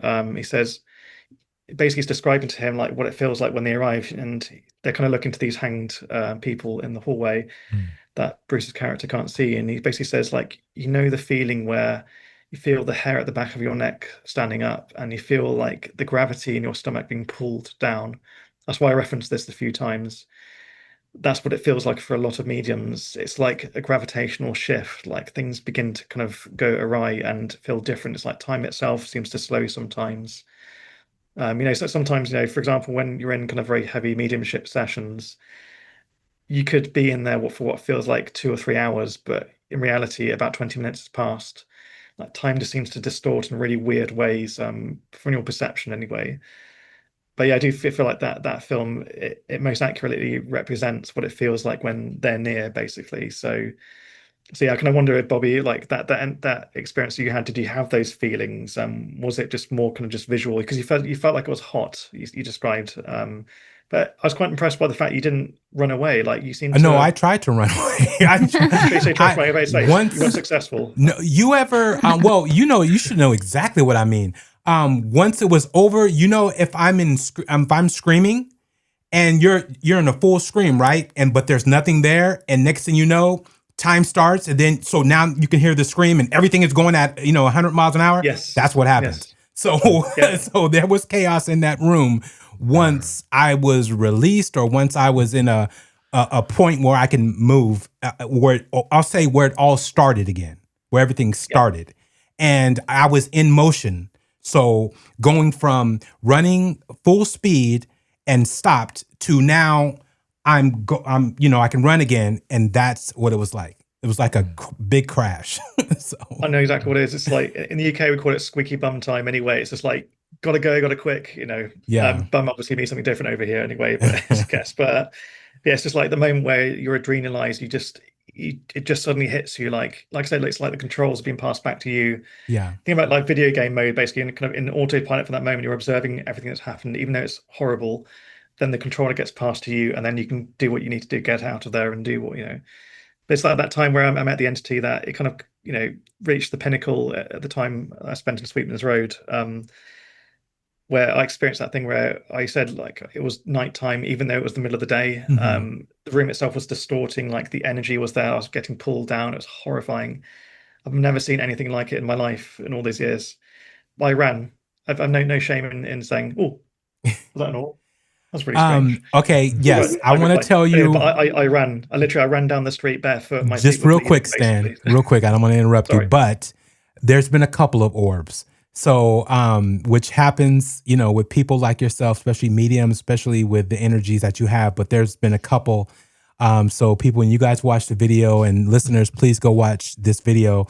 You'll see an orb. Okay. Initially, when it first happened, I want to say it was in the first probably 7 minutes. I was trying to mark the time, but it was an orb going vertical.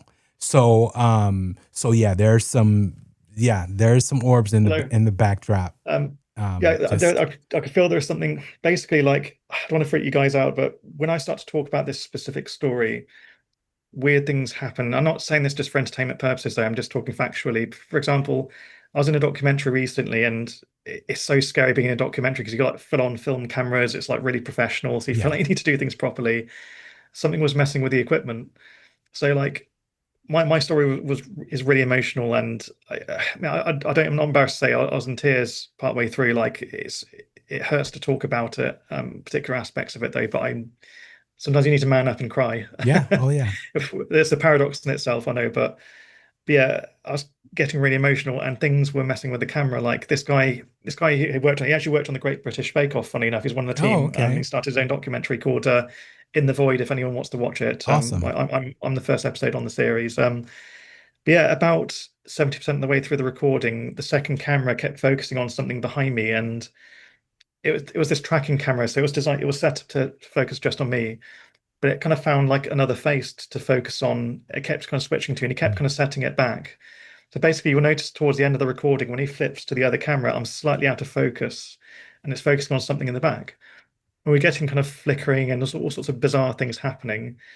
But I've noticed, the more I do these interviews, and this is like, I think the 24th interview that I've done for this book, and I've never talked so much in my life about it, but in a way, this has helped me to come to terms with this trauma anyway. So thank you for the opportunity. It helps me to heal too. But yeah, so it's interviews that I've been on where we get strange anomalies, again, orbs. And there's something that kind of arrives as I'm talking about it. And I don't think it's anything malevolent. I think it's the thing that I came into contact with over there. So there is a third character, which I haven't fully talked about just yet. And I don't know if I'm ready to just yet, but I have what would be called a spirit guide of sorts. And I do believe it's a good thing that followed me back to look after me. Forgive the bizarre naming, it likes to call itself compendium. Because it acts as a knowledge giver. So basically what I do is, as I mentioned earlier, that I speak very strangely. I say specific phrases. It throws words at me. Like I have this obsession with words, and they mean things at just the right moment. It's like, for example, I went through a couple of weeks recently where I was really doubting myself, and it's to do with work and personal life. And I thought, this is just getting really hard. Everything is extremely hard. Why is it this way? And why can I not do anything well, I do the right things, but life won't respond in terms of like that way. And I thought, okay, what on earth is going on? And this word kept gnawing at my brain for days and days and days. And I thought, what on earth is that? Like, I don't know what that means. It's the word metanoia, which is a Greek word. And I eventually Googled it because I thought it's just bugging me. It won't leave me alone. It's like somebody's poking my brain. And I searched the word, and basically it's a word to describe an extreme state of transformation, of rediscovery, of metanoia is kind of similar to metamorphosis, though, but rather than a physical thing, metanoia is like a psychological, you know, yeah, I suppose a psychological evolution that you're going through, which really spooked me though. And yeah, literally the day after, once I began to know what that word meant, the situation I was dealing with seemed to change. Like the rules of the game seemed to go in my favor. I began to realize actually this is why this has happened. This is what I was supposed to learn from this. I think I know what to do next. And then the situation was resolved. So yeah, like I say, compendium works as a compendium. It just throws a word in. It gives me the right phrase. For example, I'm sorry, I'm giving you so many stories anyway. Oh, no, you're good. No. No, yeah, I actually like it like, because I was going to ask about a connection to something once you got finished with this story, but yeah. yeah. Okay, well, tell me to stop talking in a minute. No, don't stop talking. Don't. Please continue. You hold on to what you were going to say. As much as you can. No, that's fine. No, go ahead. Basically, like many years ago, like I believe my first connections with what I call compendium, what it calls itself. I was crossing this bridge in Oxford like late one night. You know, I'm not really a party guy anyway, but I was pushing myself to go to a party, and it was late one night, and making my way back. And you know, I don't drink alcohol. I didn't really drink alcohol then as well, just to keep that in mind. I was just crossing the bridge late at night. Yeah, always tea, Earl Grey tea, actually, specifically. Love it. Forgive the stereotype anyway. I do have good teeth. I do have very good teeth. That's my favorite tea, and I'm nothing but a tea drinker. Man of good taste. I like it. No, I was just crossing this bridge late one night, and in Oxford, you don't tend to have issues with danger. You do get some kind of issues, though, but nothing too much, at least back then.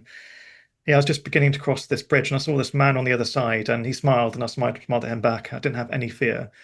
Just began to cross, and the first foot that touched the bridge, which I think was my left foot actually, I saw the word knife, and again a phrase was thrown into my head, knife, and I thought that's weird. Maybe you're just being silly, like you know, maybe it's late at night, you're tired, and I tried to debunk myself. Even then, I took another step. Then I saw the word knife. No word of a lie. In reality, like it was a physical object in front of me. The word knife. I thought, okay, well, and I began to get a bit nervous then as I kind of crossed, and as I looked over, I saw the man still smiling again. I thought, okay, something seems a bit strange. He had like a plastic bag with him. He was beginning to walk at a pace. So as he got closer, I kind of braced myself because I felt like something feels a bit wrong here, and I couldn't find my way out of a paper bag really. I have no survival skills at all, but I was willing to give it a go really, like even back then. And I noticed as he came closer to me, I could just about see a sharp, pointy object just sticking out of the tip of the bag. And just as he got closer to me, he went to put his arm into the bag further and pull out what looked like very clearly a knife. And I could see it under the moonlight as well. It was enough to get enough of a shine so I could see exactly the shape of it. By then, I was already ready to go. And for some reason, rather than using my arms, I used my legs. And I kind of kicked my legs forward to shunt him backwards. And I just ran. And I was in an adrenal state, though. So I just kept running. I literally ran all the way from the centre of Oxford to where I lived at home, which is like, usually it's like an hour-long walk, though. But I ran in about sort of half an hour. And yeah, I was exhausted by the time I got home. And I think to this day, you know, was it purely coincidence? Was I picking up something from reality? Was I reading his mind? It could be a psychic kind of thing, or something intervening that was so strong and so specific, and it didn't happen to me again for many, many years. And it links into me kind of leaning on this thing more and trusting this thing more. Sometimes it just throws words at me and it points me in the right direction. Like, for example, I wasn't going to publish my book because I wrote my book. Basically, I went through some like confidence training to do my work that I do basically because I'm a very nervous person. As you can understand, like I've seen things in life that I'm told are impossible, but there they are.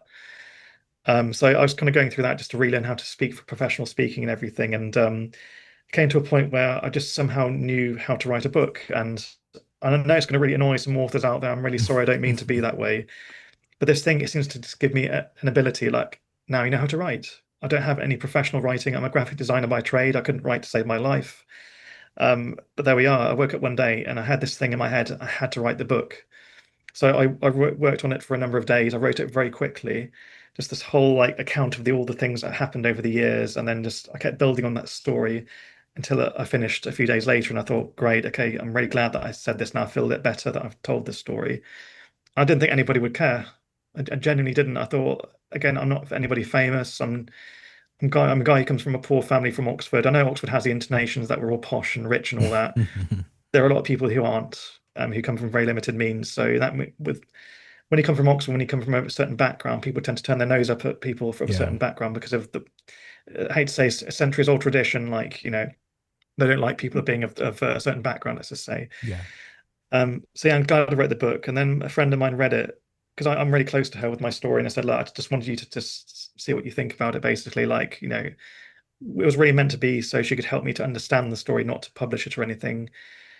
And she said to me, like, she read it, she said, Stan, you idiot, like, you, at least just try once. Just try and see what happens. And I kind of went through the process of prepping my book and still doubting myself, thinking it's just not going to be good enough. And I thought, okay, well, to keep her happy, I'll just apply to one publisher and I'll just do that, So I researched publishers and found one that I really liked. And so I applied to this publisher called Collective Inc. It's like a big publishing house over here. And I got a message back from my good friend Gavin. He's kind of helped to kind of champion my book. Really great guy, Gavin Davies. I recommend you guys look him up. He's written some amazing stories himself, actually. But yeah, he kind of championed my book. He kind of read it from start to finish in one evening. Amazingly fell in love with it and said, "Look, hey, like I really want to get you on board with us with a full worldwide contract." Like, wow. Sometimes you get like vanity offers where you pay a few thousand because they don't trust you, and sometimes it's a bit of a scam too. Yeah. But for someone to offer an opportunity to like somebody who nobody knows is quite it's a very good trust exercise. And I was just really shocked that anybody cared enough. And yeah, here I am today with the book out there. And like I say, like facing your own fears and going through your own healings offers opportunities for others to inspire others to do the same. So I've inspired a number of other people to talk about their experiences and for them to kind of go through their anxiety. Some of them have PTSD, or with me, I have complex PTSD as well as part of that too. Yeah. We're all about healing each other basically. And when you explore the unknown, you realize part of it's this unknown because of the parameters that we've been given. And part of it is just down to the fact that, we're too scared to face the unknown. Humans don't like not knowing things. Exactly. That's why we give measures to things. Yeah. And once we embrace the fact that it's okay to not know, because quite frankly, this, could be this story, I could have a different interpretation to this a year later as I gather more information. For example, like I mentioned to you, like it took some time after I revisited the Devil's Backbone. I began to understand this is why I came there. I came to go back to my nonna's house to complete my journey. So the story's unraveled itself over time as I've come to make peace with it. So, I'll stop talking. I'm happy to answer any further questions. I do have a question. Oh yeah, you had a question about that one topic. Go ahead. Well, I was gonna say about the possible connection of because what he's saying about like the words, like certain ideas or words that would just kind of come to him, and just things of the sort, or just some different feelings you might get. And I was wondering if you thought that maybe it was connected to, well, really back when everything had kind of happened with the accident, and you mentioned when you met that entity and you kind of got like an overload of information, different things, like you felt like it was so much that you just really couldn't, you couldn't handle it, you couldn't hold on to it, or not hold on to it, sorry, but you couldn't handle it all at the moment. And if instead of just being overloaded, I mean, would like be something similar, like, being uploaded to the cloud, that you kind of inadvertently accessed it later without really noticing. I would say he became the cloud. Or something like that. Yeah. Where compendium, like you mentioned the entity, you mentioned the third one, compendium, I think you said it was called. And that's the spirit guide. Yeah, the spirit guide. And if that was in some way connected to even that way back at that point where you had felt like that upload or that overload of information. Yeah, I don't have an answer, to be honest with you. I don't want to say anything that, isn't inaccurate. So I can only say, because you didn't have that, you didn't experience compendium at the time, or he didn't make himself, he or she didn't make himself you weren't aware of you had a spirit guide at that point in time, correct? Not initially, no. I mean, I did begin to see compendium, and basically, like, from what I understand of it so far, it likes to come in the form of a wolf, a white wolf or a white dog. And actually, I'll zoom out. Basically, this is a really weird coincidence. My wife will bought me this. I don't know if you can see that, you guys. Oh Anyway, yeah, but I see so that. Wolf, this the is this is my wolf. little compendium, basically, like watching over me now. Anyway, but no, my wife bought it for me a little while ago, Awesome. and it's absolutely humongous, the most obnoxious thing I've ever seen. I love it. Like me, I suppose. But That's cool. but yeah, it's just basically like I've noticed like some connections with it. So yeah, I tend to have sometimes when I have a really challenging time, I have a really vivid dream where I'm speaking to compendium basically, and I'm just like I'm talking to a wolf basically, but I'm not talking. We're just transferring information. It'll help me to kind of overcome certain challenges in life, and it doesn't always come to me. The spooky thing is Joe, the guy who was the director of the documentary In the Void, as he was editing it, and a strange thing happened to him because he's not a medium or psychic though. And he says, as I was editing the part of the episode where you were talking about the entity out there, I kept for some reason getting an urge to put video clips of a white dog or a white wolf. That's the weirdest thing because I didn't tell him any of that during the Wow. recording. During our pre-call or emails, I didn't describe to him what compendium was. He didn't know what compendium was.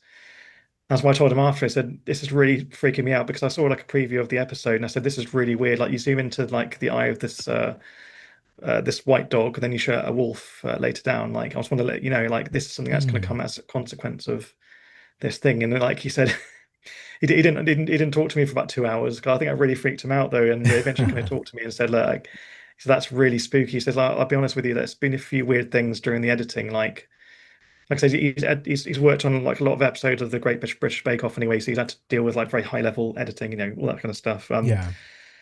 He says, "Yes, I've seen some weird things and I can't explain them, but I'm beginning to kind of be glad that you said that in a way because I felt like I was kind of going crazy." And yeah, sometimes it comes as that. So yes, to answer your question, like I don't think it was the entity, but it came with my return. So that bad guy, that annoying burnt guy anyway, followed me back and harassed my family. But I think Compendium's been working at the back, trying to just nudge me forward. Like I think especially at the time when, like I said, when I was ready to say, "Look, I give up. I'm done. I'm not doing this job for you guys anymore," in a way, like I'm done. Yeah. And then yeah, something happened to push me forward, thankfully.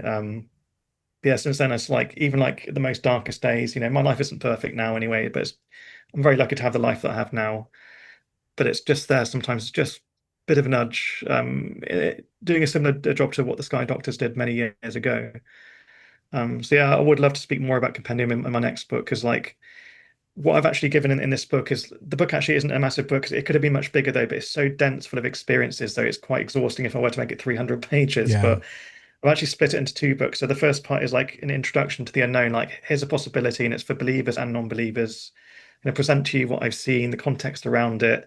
There's a couple of funny stories in there to kind of break up the intensity, though. But there's basically just linking into that is really quickly. There's actually a funny story about a kid that was swallowed by his own school bag. But the reason why it's actually in there in a book to do with ghost stories is it's a metaphor for being overwhelmed with the situation, and once you read it for yourself, it will begin to make sense anyway. But like I said, I'll give you context around to give you a better understanding of what may have happened. But yeah, there's a lot more to this story that I haven't told just yet. And like Paranormality is just the first part of it. And eventually I'm going to go fully, into, a beyond the beyond, kind of situation. So yeah, like I said, so I feel like even now there are some things I can't tell you guys because I think you guys have probably seen so much over the years you've been doing what you've been doing anyway. I don't think too much would surprise you, but I think what I may have to tell you may surprise you, but I have to work out how to verbalize this whole thing. Because like I say, it's a big old download that I've had, and I know it's annoying for you guys to hear, like anyone hearing this, like, well, why didn't you remember all the things that he showed you? Like, I don't have the mental, I'm a lot smarter now than I was when I was a kid. But I don't have the mental processor to be able to unzip this file. Like, I'm just beginning to get tidbits and pieces out as time goes by. But I don't think I'll ever really get to the end of this life and have a full understanding of it until, my time comes and I cross and so on. Then I'll be reminded, oh yeah, this is what I really am. This is what it showed me.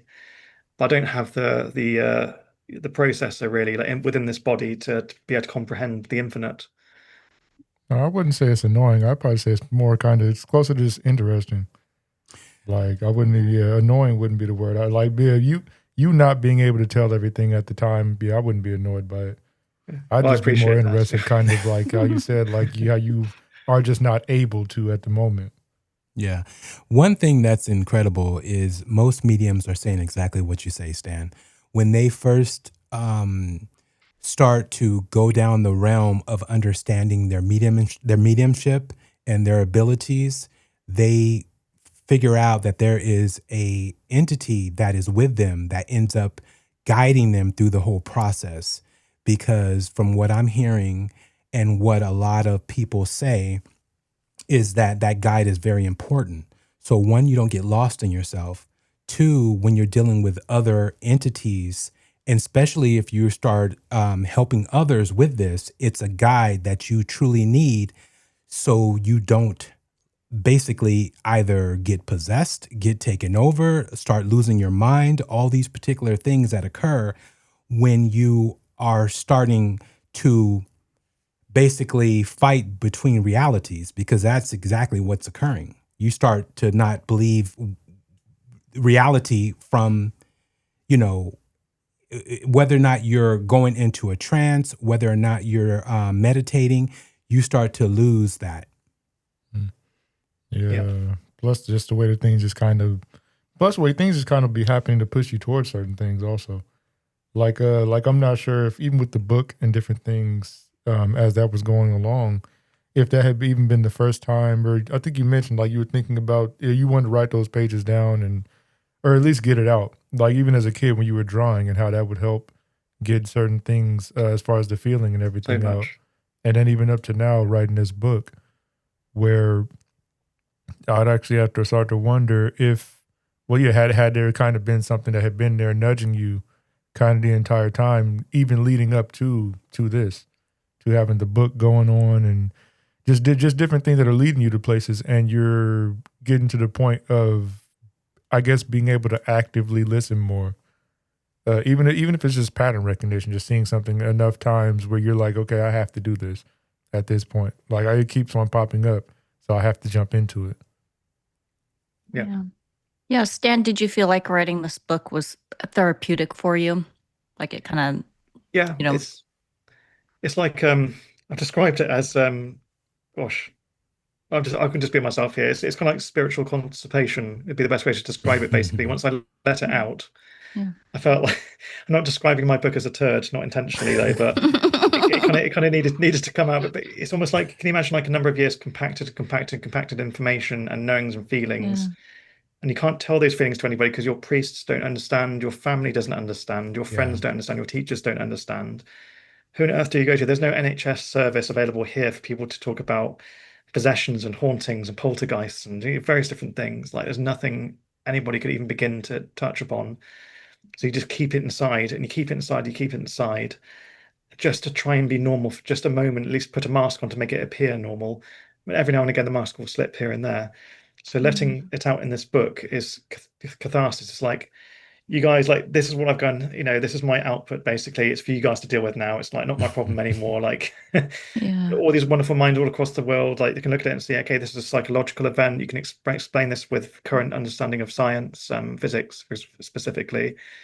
This is a spiritual intervention. This is a paranormal side. This could all just be completely made up by a guy who just wants to make money from people, telling a story.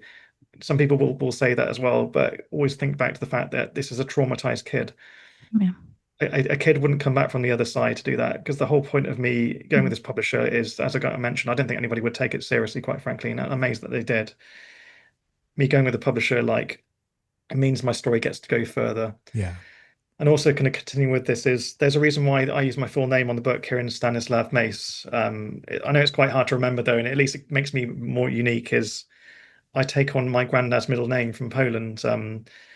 My friends call me Stan now anyway, rather than Kieran Mace anyway. It's just, yeah, a preference thing, I suppose, in some way or form. That's a long story, but I like to bring his name forward there, because part of my book being released is part of letting out my granddad's story. It's not just simply letting my mother's story out in the world, my family's story to, pass on to the world, but my granddad. So my granddad like came from Poland back in the end of the Second World War, and he was a prisoner in the Holocaust.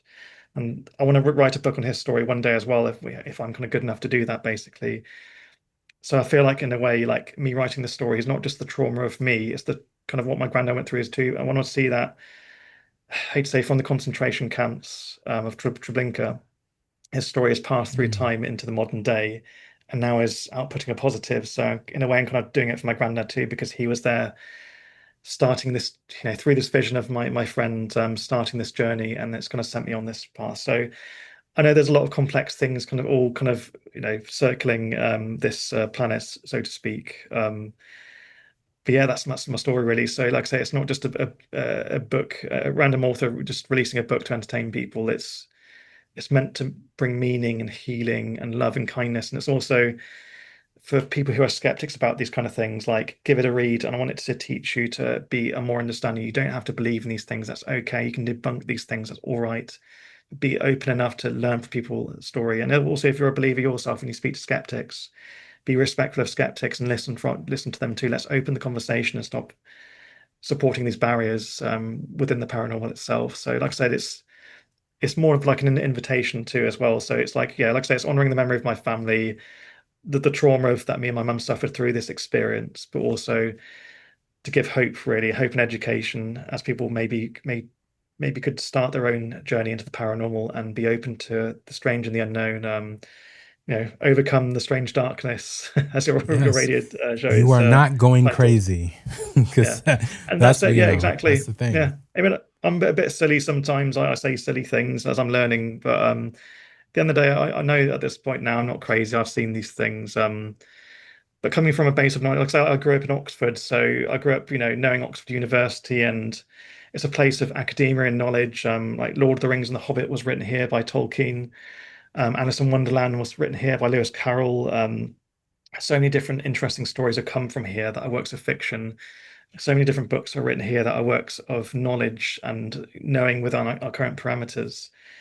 But there's a dark underbelly to Oxford that people don't understand. Like, amongst all the beauty of the Dreaming Spires, is there is an energy in this place that I can't fully explain. And I do feel like this is one of those many stories that have maybe are being released into the world, I suppose. I do hope it might inspire other people who have experienced very strange things in Oxford. For example, if you guys have Uncanny in the US, I recommend that you guys watch it, Uncanny, from the BBC. There's one episode called The Oxford Exorcism, which coincidentally takes place at the other end of the Devil's Backbone, a very short distance away from where I had my very strange experience. Amy? So, like I said, there's something going on in Oxford. It's a case for the Ghostbusters, that's for sure. Go get her, Ray. Yeah, for sure. Well, Stan, this has been an incredible episode. Way to come back for our first show. Great, amazing. Please let our audience and YouTubers know where they can find your videos and your podcast and just all the information about you and your book. Yeah, of course. So what I'll do with you guys, I'll share a link. So if your viewers want to ask questions to me directly, I'm happy to answer them as honestly as I can. Anyone's welcome to believe, not believe. But yeah, in terms of like my book, Paranormality, Normalising the Paranormal, again, I'll share a link with you guys, but it's available on Amazon. You can actually order it from Target as well, and Walmart, which amazes me. And I feel really proud that I made it that way. But yeah, basically, if you just search Paranormality, Kieran Mace, it'll come up on there. It has like a little duck on the cover, and there's a reason why there's a duck on the cover as well. But yeah, so that's available now. You get print and ebook versions. Also have a podcast called Paranormal Perspectives. Anyone's available to join it. It's free to watch for anybody. It always will be free, and it's just an opportunity for people out there tell their story, go through the learnings, teach other people, and be in a place of no judgment. You're here just to tell your story, be yourself, teach me a bit of new things. Maybe I'll teach you some of my things that I've learned. We're all about growth and healing and all that la-di-da. But like I say, keep an eye out for the duck on my cover. It all links into where I come from, Oxford, because we always say when we meet each other in the morning is "morning, my duck." We always call each other my duck over here. So it's a little Easter egg to Oxford itself on the cover there for my original home. So yeah, thank you guys so much for the opportunity, and it's such a pleasure to speak to you. No, thank you, definitely. Amy, anything last? Yeah, just one last thing I wanted to say. Aside from your incredible story and experiences, and I believe every single word, I also wanted to point out you just seem like an inherently good person. Like the way Thank you. the way you talk about your mother, and you didn't want to stress her out, showing your appreciation for single parents, and the shout out to your childhood pet. Like that really like just drew me into the story even more. So I just want to say, like, you just seem like the type of person that just draws people in, and they want to get to know you and talk to you. So the only thing that is not normal is just how kind and positive you seem, which is very rare to find with a lot of people today. So just want to say I really appreciate this interview, and I'm enjoying your book. So Thank you so much. No, that means the world to me. Thank you so much. I can be a grumpy guy sometimes. There's no doubt that I do have bad days, but ultimately, again, going from my granddad's attitude, he came out of the camps and he saw some of the most awful things mankind have ever seen. He came back with a positive attitude. He had PTSD. He had a lot to go through, but he just kept going. And there's always a way to bounce out of the darkness and form your own light. Like I said, like my life will never be as bad compared to his. Yeah. But he always reminds me, like, there's always a way where even in the most darkest areas where you meet the most darkest entities, light will overpower if you have it and you have the good intentions. So that's what I try to do. I just hope it helps other people, me being here. I'm sure it does. Absolutely. Bless you. All right, Kyler, anything for Stan on the way out? No, I mean, not too much. I think I pretty much have asked most of the questions I kind of felt popped out the most. I mean, I would say, it is good, like kind of like to piggyback on what Amy said, even just you going ahead and, putting the word out there, putting out a book, even for just the relation part of it, because like you had mentioned earlier, a lot of people actually can and will benefit from even hearing something like that, because a lot of folks have gone through similar experiences, or they see certain things and they didn't want to talk about it, but it opens up a space for them to even be able to speak on it, and yeah, it's dope. Yeah, thank you. All right, that is it. We're out.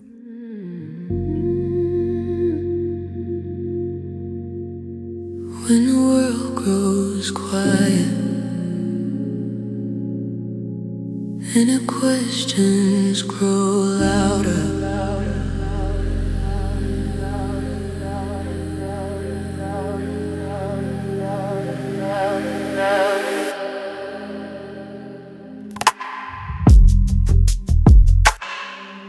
there's a place where the unexplained is taken seriously.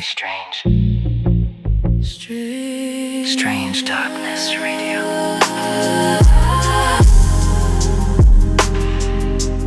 Real encounters, unfiltered conversations, stories that live just beyond the edge of understanding. From shadow figures to hidden histories, to voices that refuse to be forgotten. This is not speculation, this is exploration. Strange Darkness Radio. Streaming now. Strange Darkness Radio. Strange Darkness Radio.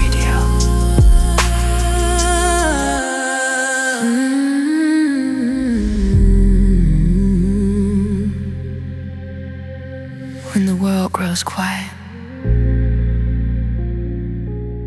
and the questions grow louder, stay curious.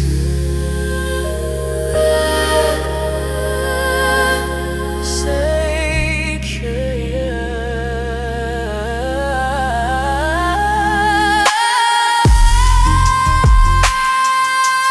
Real encounters unfit to conversations, stories that make us beyond the edge of understanding. From shadow figures to hidden histories, to voices that refuse to be forgotten. This is not speculation, this is exploration.